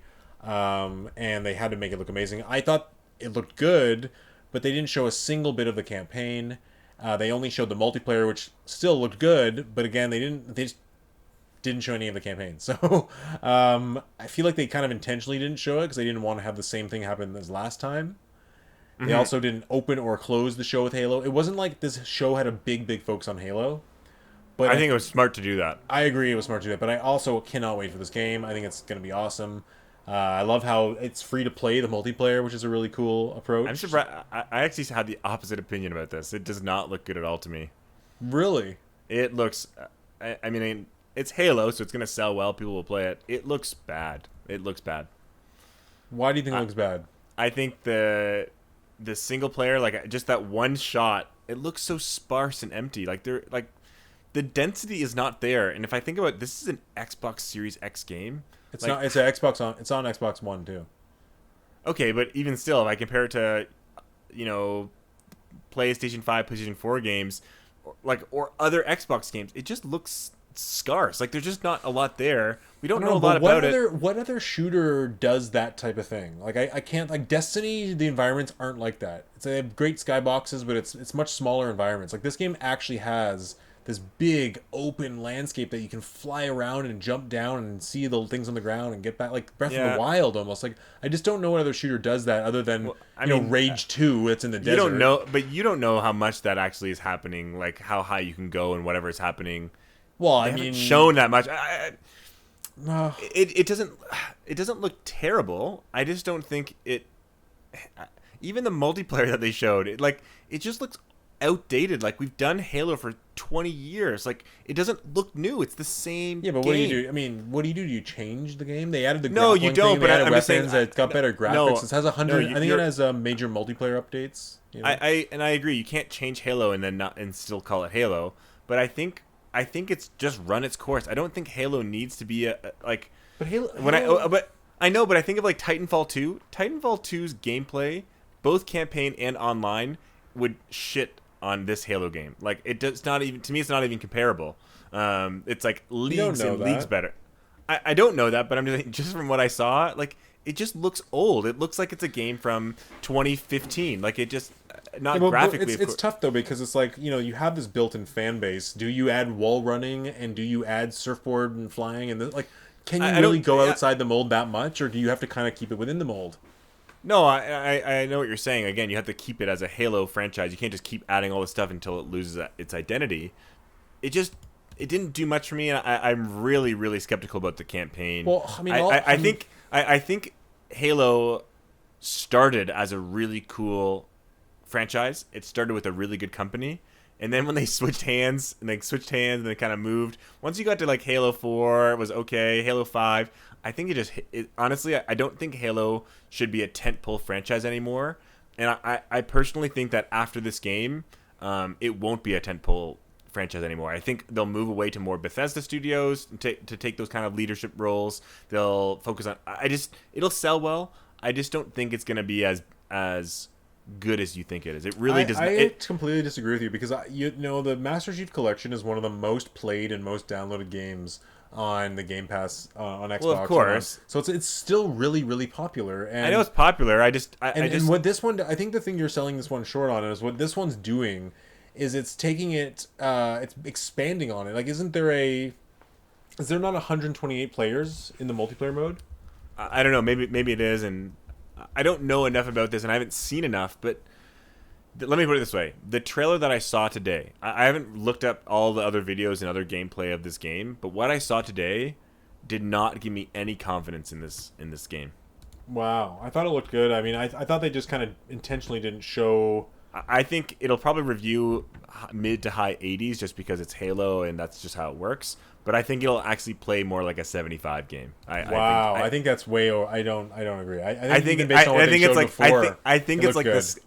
like the Skyward Sword of Zelda. Even what they showed before, but everyone hated on, I thought looked way better than what you're describing. Even that looked fun, and people hated on it. It's still like it's Halo. I don't know if you played Halo 5. I don't know if you did. They really made Halo into kind of like a linear shooter. Like Halo 5's not good in my opinion.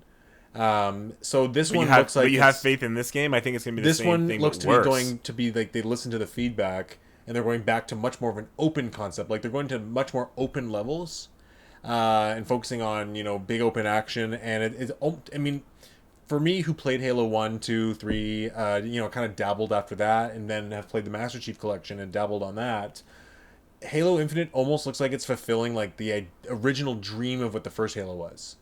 In the same way that Breath of the Wild like fulfilled the dream of Zelda, like, oh my god, I can finally go anywhere in the world. There's a little bit of that element to me being satisfied with Halo Infinite, where it's like an open world version of it, where I can go anywhere and find something, and I can probably play co-op with a friend, and we can go anywhere and find something. And that to me is like, that's really exciting to me. We both jump in a vehicle or a warthog, and we fly around, and we can go that direction or this direction. There's no linear. It's not a level that's guiding us.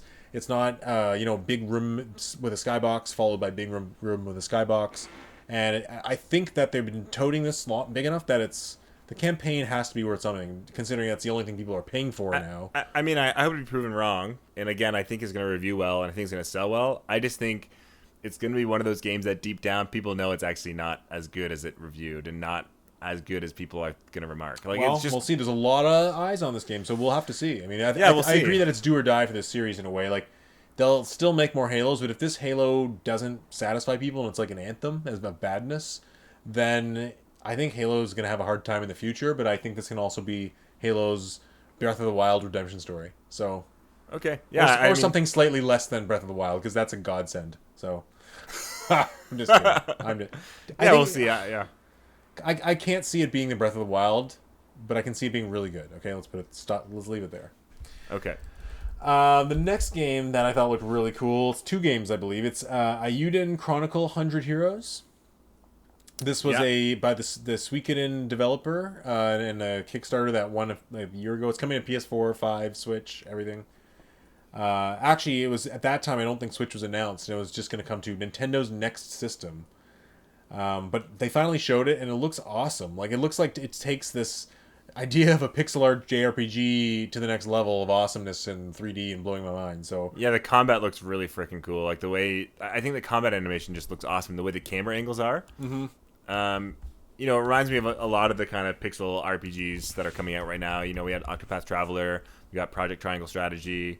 We got the Dragon Quest remake that looks pretty similar. So we're looking at these, these HD high quality pixel games. It looks very similar to that.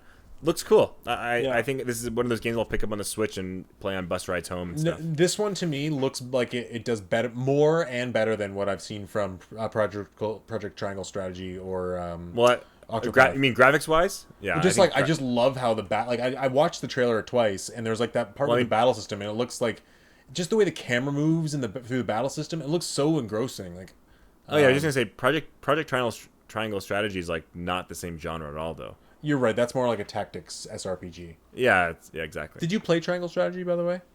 I downloaded the demo. I actually never got a chance to actually play it, though. Okay, well, we'll talk about it someday.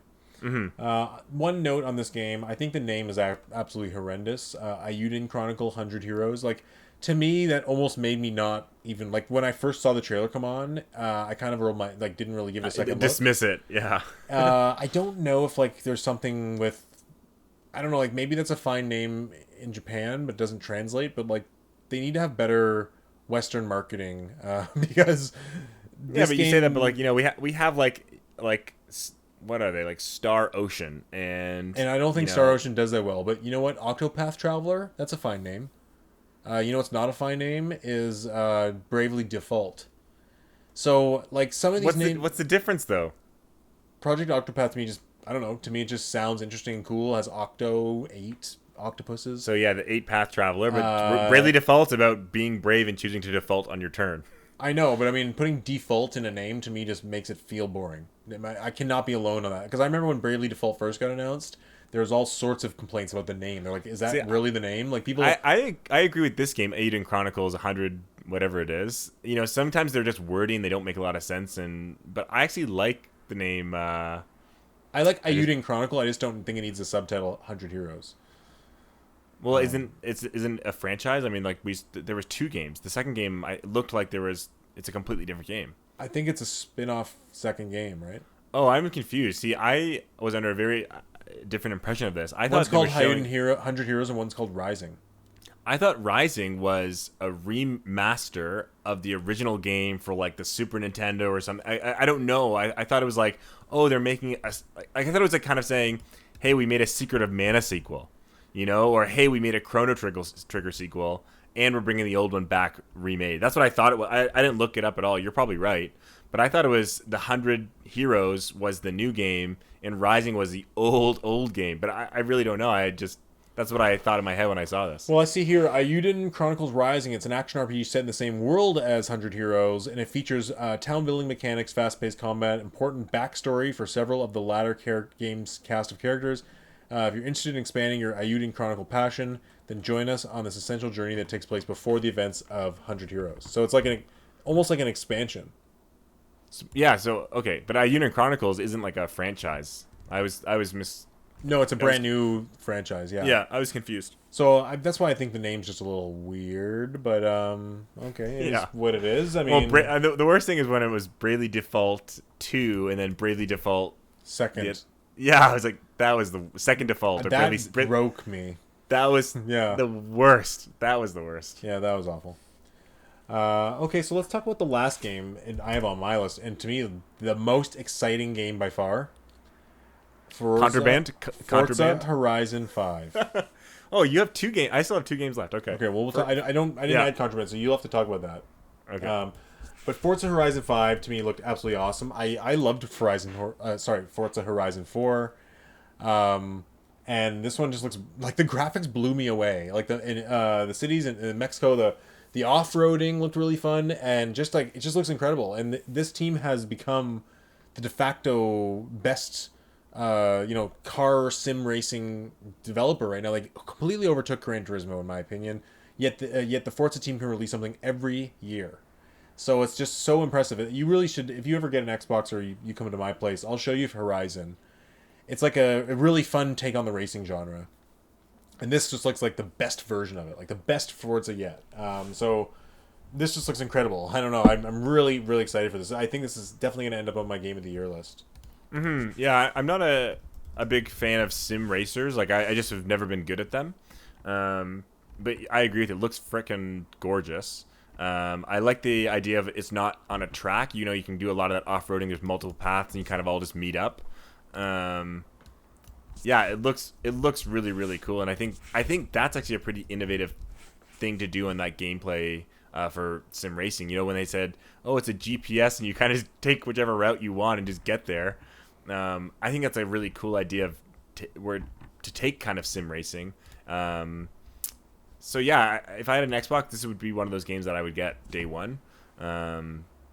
But you know, I don't, and again, it doesn't sell me on the system just because I'm not a big fan of, you know, these realistic racing games. Well, you know, so the way they do it with Forza Horizon and so Forza Motorsports is more of their sim racer where you're like in a set track, you choose the track, you choose your car, you upgrade your car. Forza Horizon is almost like I shouldn't have said sim racer. It's more like a arcadey version, like almost like more like Burnout. And it's set in an open world, which is so cool. So you have this open world, and you can like find these little checkpoints to do stuff, or you can just drive around and get points. And then you can like upgrade your car, you can change your clothes, get a house. That at least 4, you can do all this stuff. So, I mean, when I first played it, I was a little bit like, well, where's the rest of the world? But the way they do it is every Forza Horizon is kind of like a new open world setting. And the last one was like in Scotland. It was really cool. But this new one just looks really cool because I really like playing on like the, you know, racing on dirt paths and doing off-roading, and that looked, I don't know. I'm really stoked about it. Yeah, it looks cool. So let's talk about Contraband. Okay.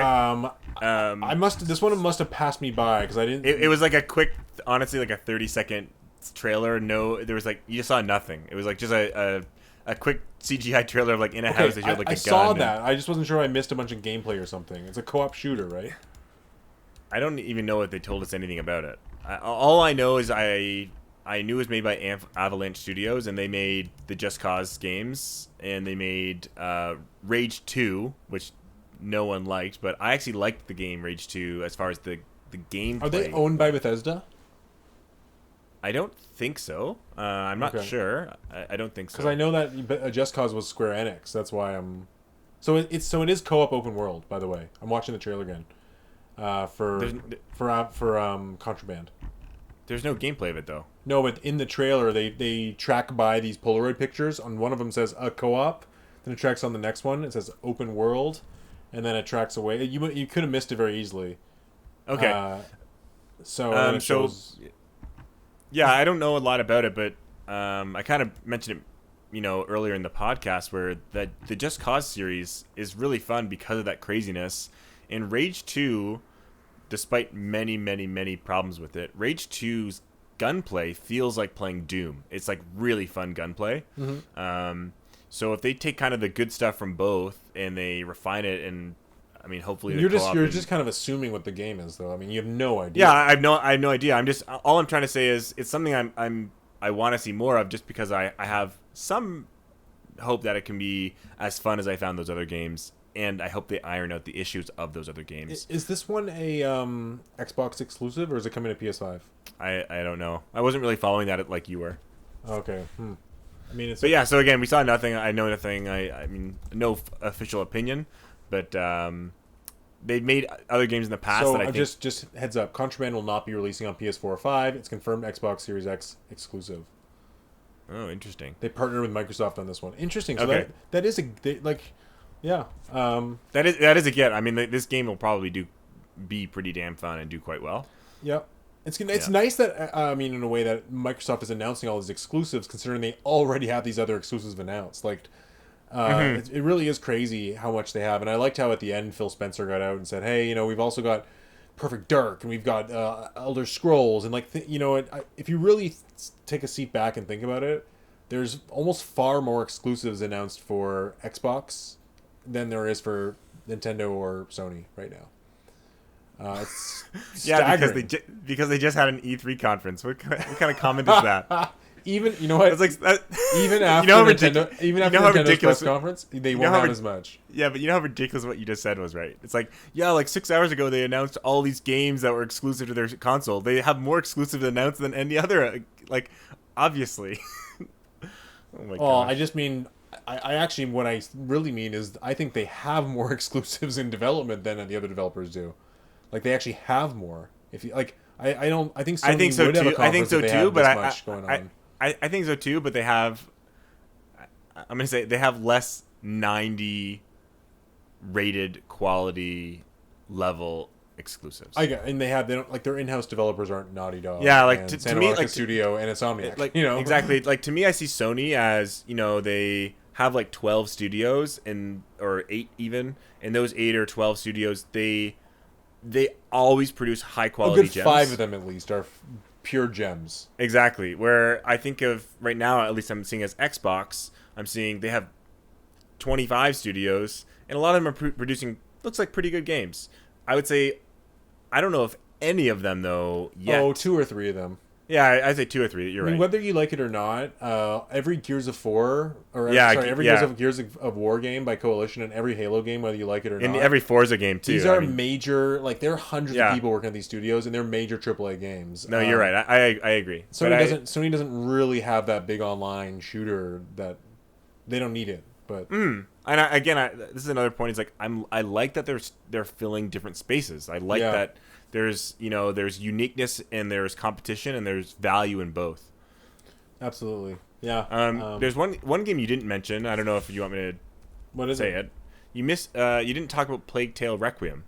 Oh, it is on my list. I passed it by. Sorry. The sequel to Plague Tale. That looks really cool. I'm glad they're making a sequel. Yeah, me too. I'm excited for that. I played the first one. I think you and I both got on the same day on Christmas. I haven't even opened it. Not gonna lie. Oh my god. Well, at this point, I'll play the first one on Game Pass on my Series X, and I might do it. So I played the first one. Awesome story. Gameplay gets. I mean, it's an indie studio, so the gameplay feels a little bit constricted. There's only so much there. But this game, I mean, I loved it. I have faith this next one's gonna be awesome too, so I'm excited for it. I think this one's gonna be multi-platform as well. It's a good chance I read that it's coming to PS5 and PS4. Mm-hmm. But yeah, it's cool that it's on Game Pass. Any no-shows that you were surprised about? Like, I feel like everything was kind of what I expected, right down the line. Like, there wasn't anything I'm like, where was that? Not gonna lie, when we talked the other day, you had me hyped up on this Indiana Jones shooter idea, and I started thinking about it, and I went into this conference full-on hyped for an Indiana Jones first-person shooter, and I got nothing, and I'm pissed off now because of you. So you know what though, it's still in development. It's not like it doesn't exist. It's different than a game not announced and we don't know where its status. This game, we know it's being developed. They were just so early, it's not shown yet. True. Okay, well, I would have been excited to see Yeah, that. nothing was missing for me. I would have liked to see actual gameplay from a few of them, specifically Starfield. I think I would have liked to see some gameplay. But yeah, nothing was really missing for me. I think it was quite a good conference.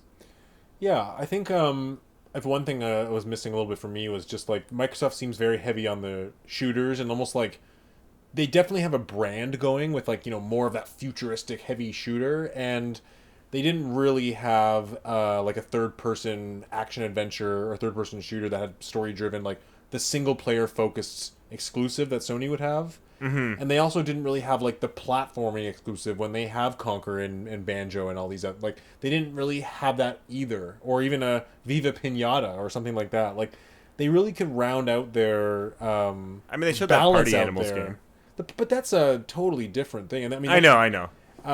So just something like that would have been excited. And I mean, even thinking about the games we already know like Perfect Dark and the new Elder Scrolls, like those are all the same genre. So it's not even like they. Even to give us a hint of something like a Banjo-Kazooie or a, I don't know. But that's not really their market, right? Like they're not trying to get that market, at least right now, either. I guess not. I guess you're right. But yeah. Anyways, I thought it was a pretty great lineup. Like more new exclusives announced and are coming. I mean, really, if you think about it, they have like a couple of pretty big first-person shooter exclusives. Yeah, it looks. I mean, it really is a ton of exclusives on the way, and it looks like 2022 is going to be a great year. But still, a lot of these games coming out this year look great. Like I can name at least 5 or 6 games I'm actively excited to play. I agree with you when you said. I mean, I actually do agree and believe that this is probably Microsoft's best E3 showing almost ever. But again, when I was watching this one, different perspective. I'm not an Xbox owner. And my main thing was, which games can I only get on Xbox, and which of these games do I definitely want, and I need an Xbox. And, some of them maybe, but I haven't seen enough of them, and some of them maybe, but they're coming out next year or late next year.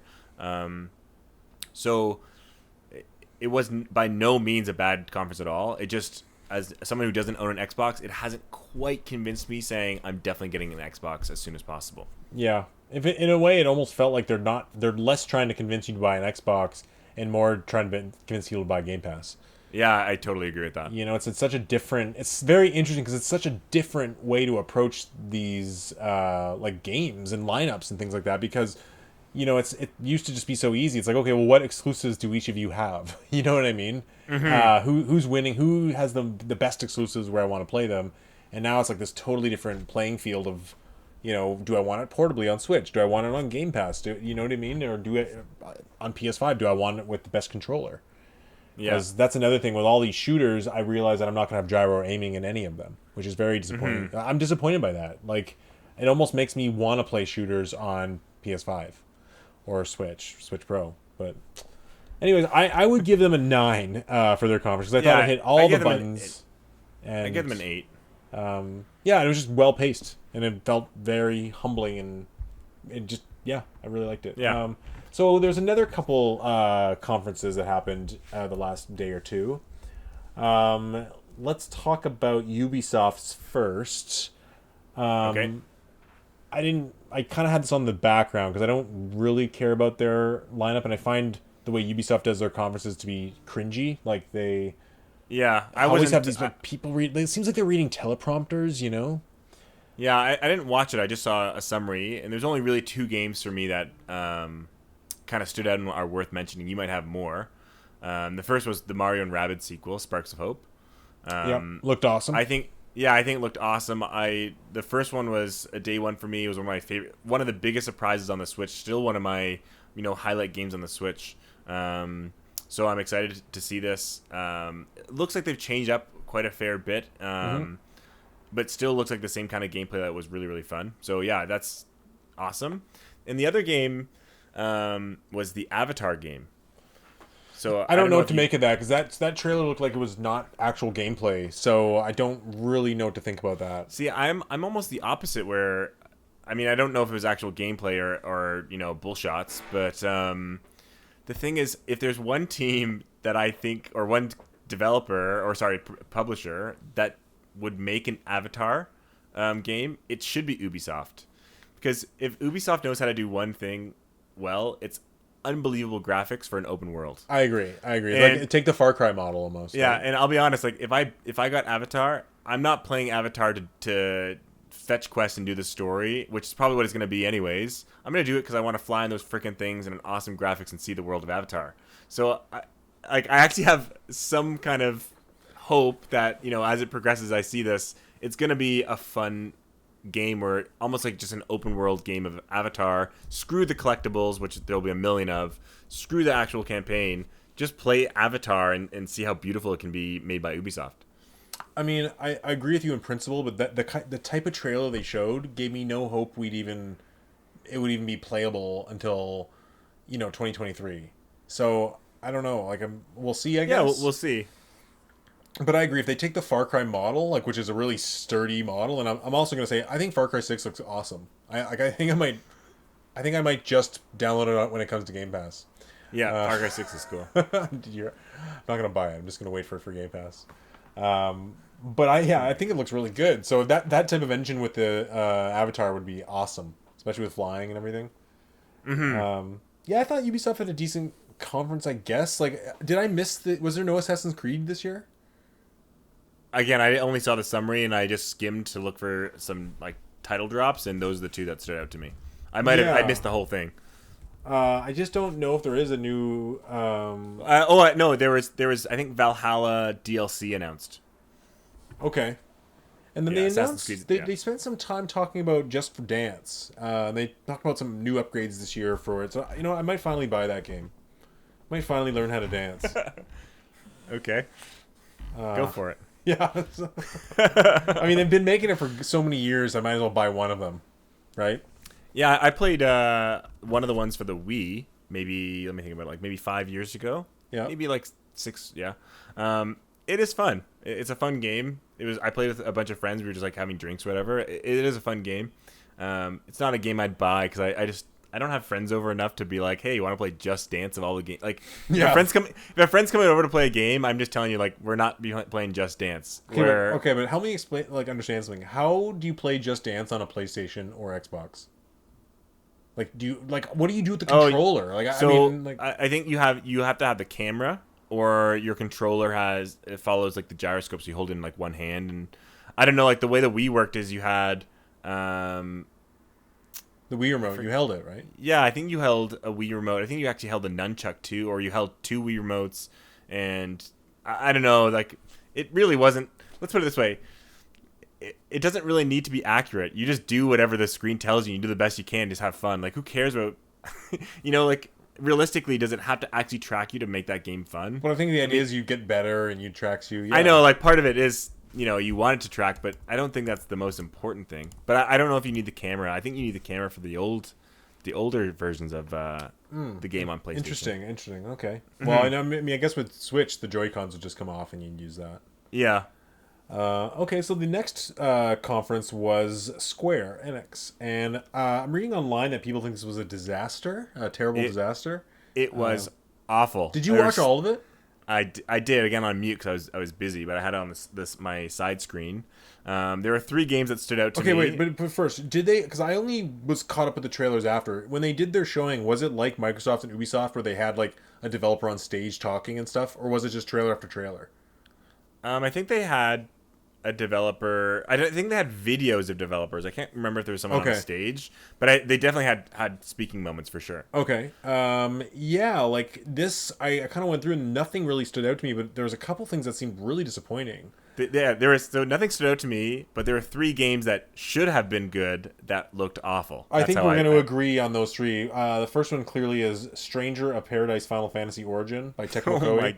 Oh my god, looks garbage. Did you see someone made a tweet and it said something like, it doesn't run on it's not running on a PS5 right now because PS5 doesn't have PS3 backwards compatibility?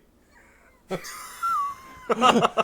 such a good diss. They're like, we apologize that it's not coming to that's not playable on PS5 right now because it doesn't have PS3 backwards compatibility. But this game just looks absolutely awful. And to me, it's like, I don't know, like, to me, Team Ninja is a developer that's very, very iffy. Like, they're good if they are, like, supporting you on a Fire Emblem game or maybe working on a big Zelda Hyrule Warriors, but, like, they're not really a developer I look at for, like, polish and graceful game design, you know? Yeah, it everything about the game, not just like gameplay or story, like everything about the game looked cringy and bad. It looks like a bad MMO from like 2009. It looks like a 13-year-old white boy said, "I want to make a video game." They gave him $100 million and said, "Do whatever you want." Like I want to make the coolest game ever, and he just picked like the most ridiculous. It just looks so bad. It looks like the most. So I don't even know how to describe it. Like, isn't it? It's basically like a wannabe Souls game featuring some guys from other Final Fantasy games put together. I didn't see it I didn't see it look like a Souls game. To me, it looked like a wannabe Devil May Cry game. Oh, but the action was so slow paced. That's why I was like, everything looked bad about it. Yeah, it looks awful, and it's coming out next year. But oh man, what a blunder of a what are they thinking? Like, I also don't get like. Is Tecmo Koei just like working for other studios now? Do you know what I mean? Like, for Square Enix to hire Tecmo Koei to use Team Ninja just seems, I don't know, it seems odd to me in a way, but bad choice to put them in charge of a Final Fantasy game. I don't think they should have put a Final Fantasy name on this game. You know, like it has nothing to do with Final Fantasy from what I can tell. I mean, you could have easily just made the same game, and without Final Fantasy, and then people wouldn't have had such high expectations. Well, also now it'll sell though. It'll have that Will it though? I don't know. Maybe it'll hurt the Final Fantasy brand, but it'll at least sell to all the fans. Like better than like a crappy no-name game would be. Yeah.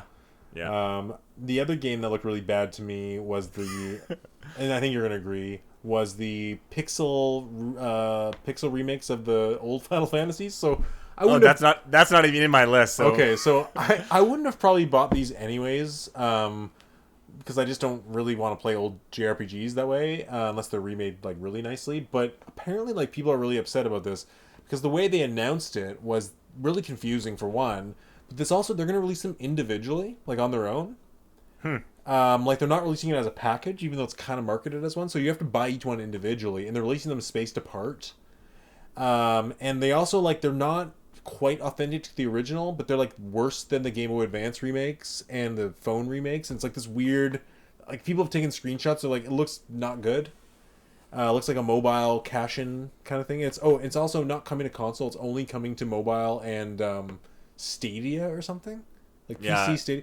It's just like everything about it was awful. Yeah, missed the mark completely. Like it just would have been so easy to just like put those Game Boy Advance ROMs on a single package and sell it. Put some fan music in them, some whatever in there too, and sell it, and people will love it. And it's like such an easy win. And it's just like having a layup in basketball or like an open net in soccer, and you're just dribbling up about to score and like completely missing. You just jump between two different sports, like back and forth. Yeah. Same principle applies. You missed. Okay. Yeah. No goalkeeper in soccer, so you dribble it up the field. So now it's your turn. You tell me what you hated about this. That's impressive. So I thought Guardians of the Galaxy looked awful. Interesting. I think there's some redeeming qualities about it, and I don't think it looks as bad as the Avengers game. I was just gonna say it looks better than the Avengers game to me. I agree, and I think the story, and I think the writing and the kind of the jokes and the humor and the conversing between the characters actually looks really good, and I actually have faith that part of it will actually be enjoyable. Really, I found that part annoying. Oh, see, but that's kind of the Guardians of Galaxy kind of humor. Like that's just what it is. I thought it was quite good in that regard. What I thought looked bad was the combat looked weird and bad. It didn't look very fun to play. Little janky. Yeah, a little janky. Just it didn't do anything for me. And I after coming off of Avengers, I just don't think people wanted this to be good. Considering they just bought Avengers and it's trash. They wanted this game to be a good game. It looks mediocre, is what I would say. I don't know if I would say awful. That we haven't seen it, and it seemed to me it's like I was like, oh, this is a thing. And it's coming out this October. I know, coming out in a few months, yeah. I was just kind of like, oh, what? Like, that's like a really short turnaround. Like, it feels like we didn't really have a long lead up to release this game. I wasn't sure if it was like the beta was releasing in October. It looks early a little bit. I don't know. Like it looks like Yeah, it looks like it could use a year in the oven, to be honest. And I think if it had another year, it would actually be quite a good game.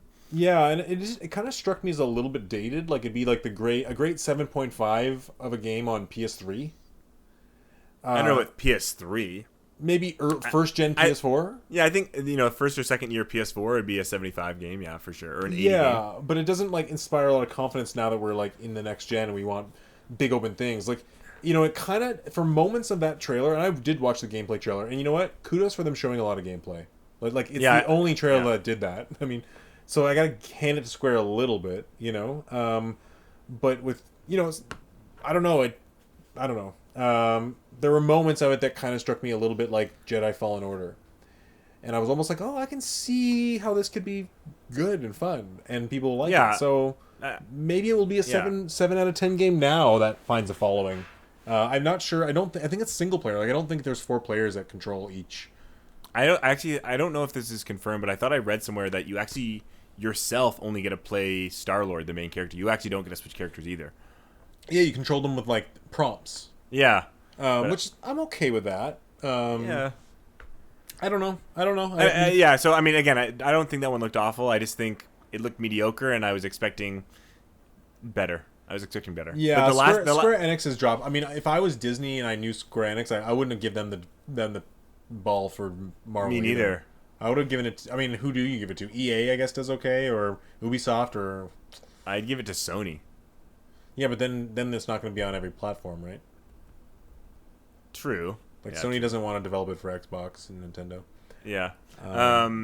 Yeah, I guess I don't know. Ubisoft for the looks, and then EA if you want to make a lot of money, but with microtransactions.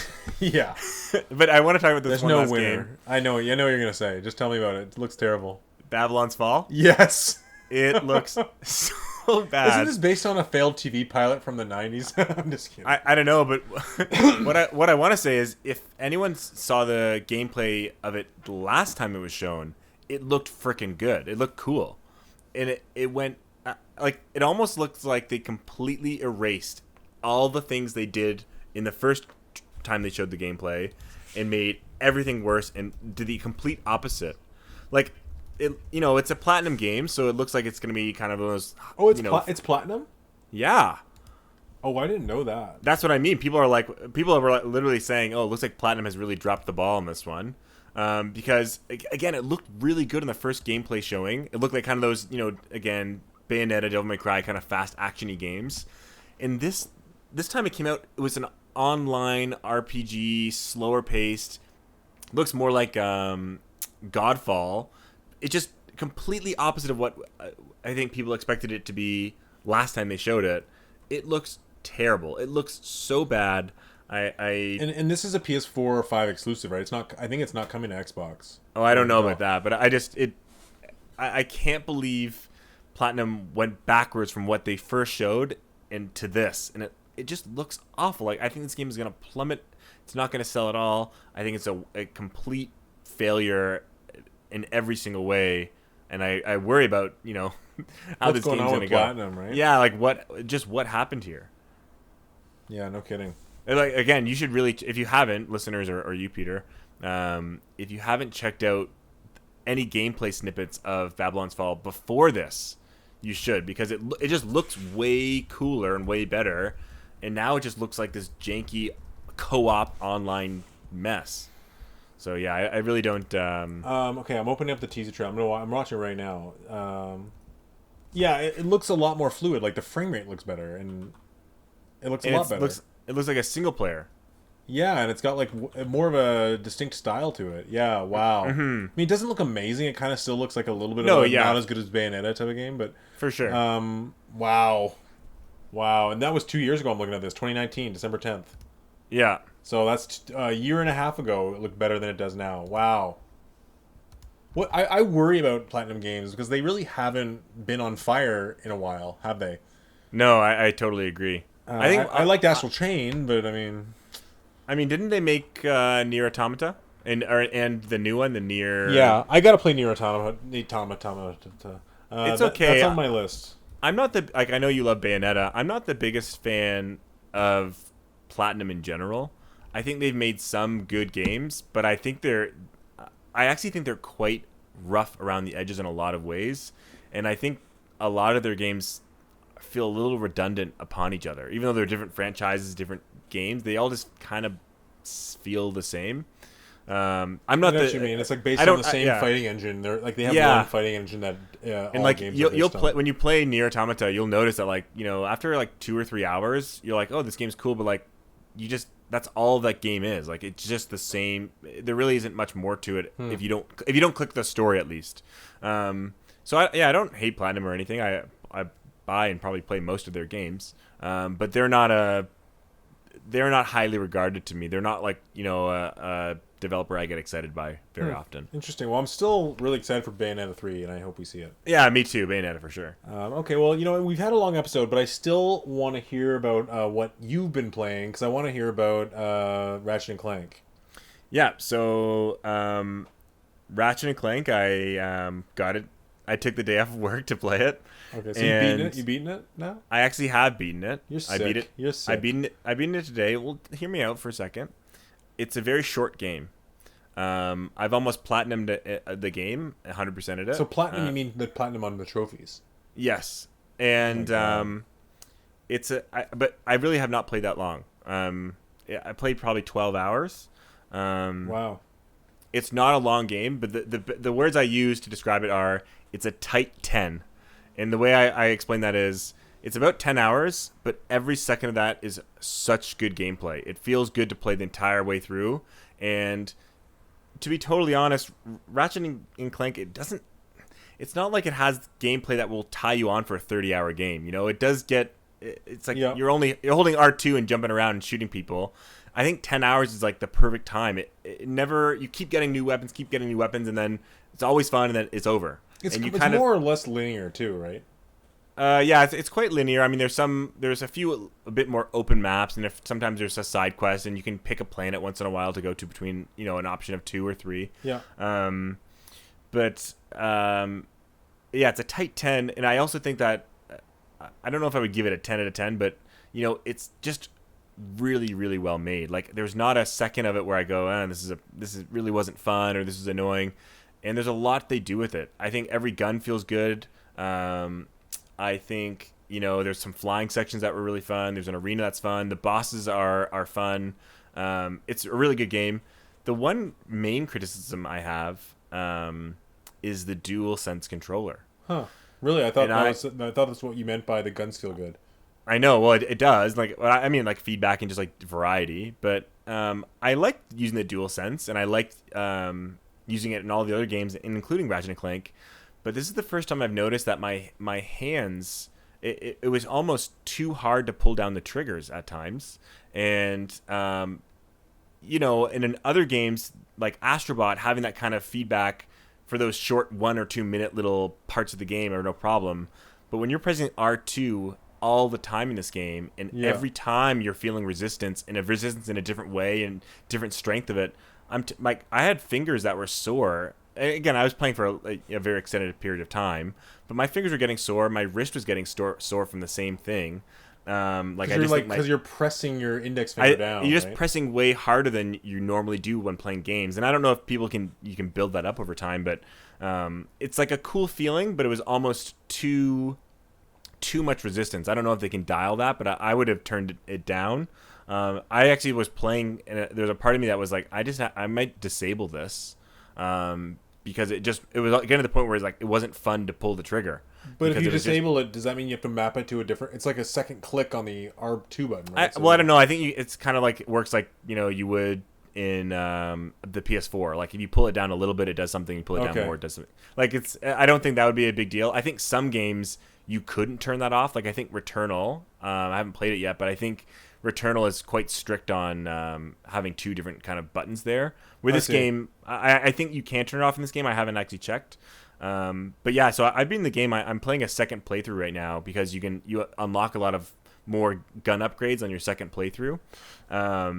And it's a really, really fun game. Like I would not, there's no criticism at all with the game. Super fun in every single way, but it is short. So if, I spent $100 on it, if you're looking for a game for your hours to money, It's not there, but Yeah. every hour is quality. Like That's every a hour good is, thing to me. Like, I'd rather play a 10-hour game like that. I know the price that stings, but I kind of like the idea of like every moment being polished and fun versus having and no padding is what is good exactly. That's it's a tight 10 is what I said. You know, the game there's never a point even in the last 2 hours where I say, oh, I wish the game ended now. It's, this game's awesome. This game's awesome. Oh, I know I'm coming near the end. This game's awesome. It's over. That's awesome. And for me, who loves this series, I was like, man, I want to play this game again and unlock more powers on my guns. So the moment I finished, I started playing again. But now it's okay if it's like, there's a difference between a game that's 10 hours of solid fun, like not perfect, but solid fun, and a game like Assassin's Creed where you have 120 hours of running and climbing, and then grabbing one little, collectible. Of course, yeah. Like, so time-wise, you're going to fly through it. But quality-wise, it's there. It's worth the cost. And also, like, there's zero load times. The graphics are beautiful. Oh, I'm sure. Yeah. Sorry, I didn't even touch on that. Some of the things they do in this game are insane wizardry. It's just like, I was like, how did they possibly load? Like, you're like loading one world, you fly through, loading another, flying through, loading another, flying through, loading another, and then you die, and it just brings you right back and does all four again. Like, wow. Oh my God. It's like, that's awesome. It's like. That was mind-blowing. That was one of the most mind-blowing things. That's something the Xbox won't be able to do. That's a PS5 thing. Doesn't it have a solid-state drive as well? Well, they also... Yes, but it's not as fast as the PS5s. It's more of an off-the-shelf SSD. And also, like, the Xbox has to be compatible with so many other... Like, their games are compatible across such a wide amount of platforms. Oh, yeah. Where PS5 are dedicated for that special SSD.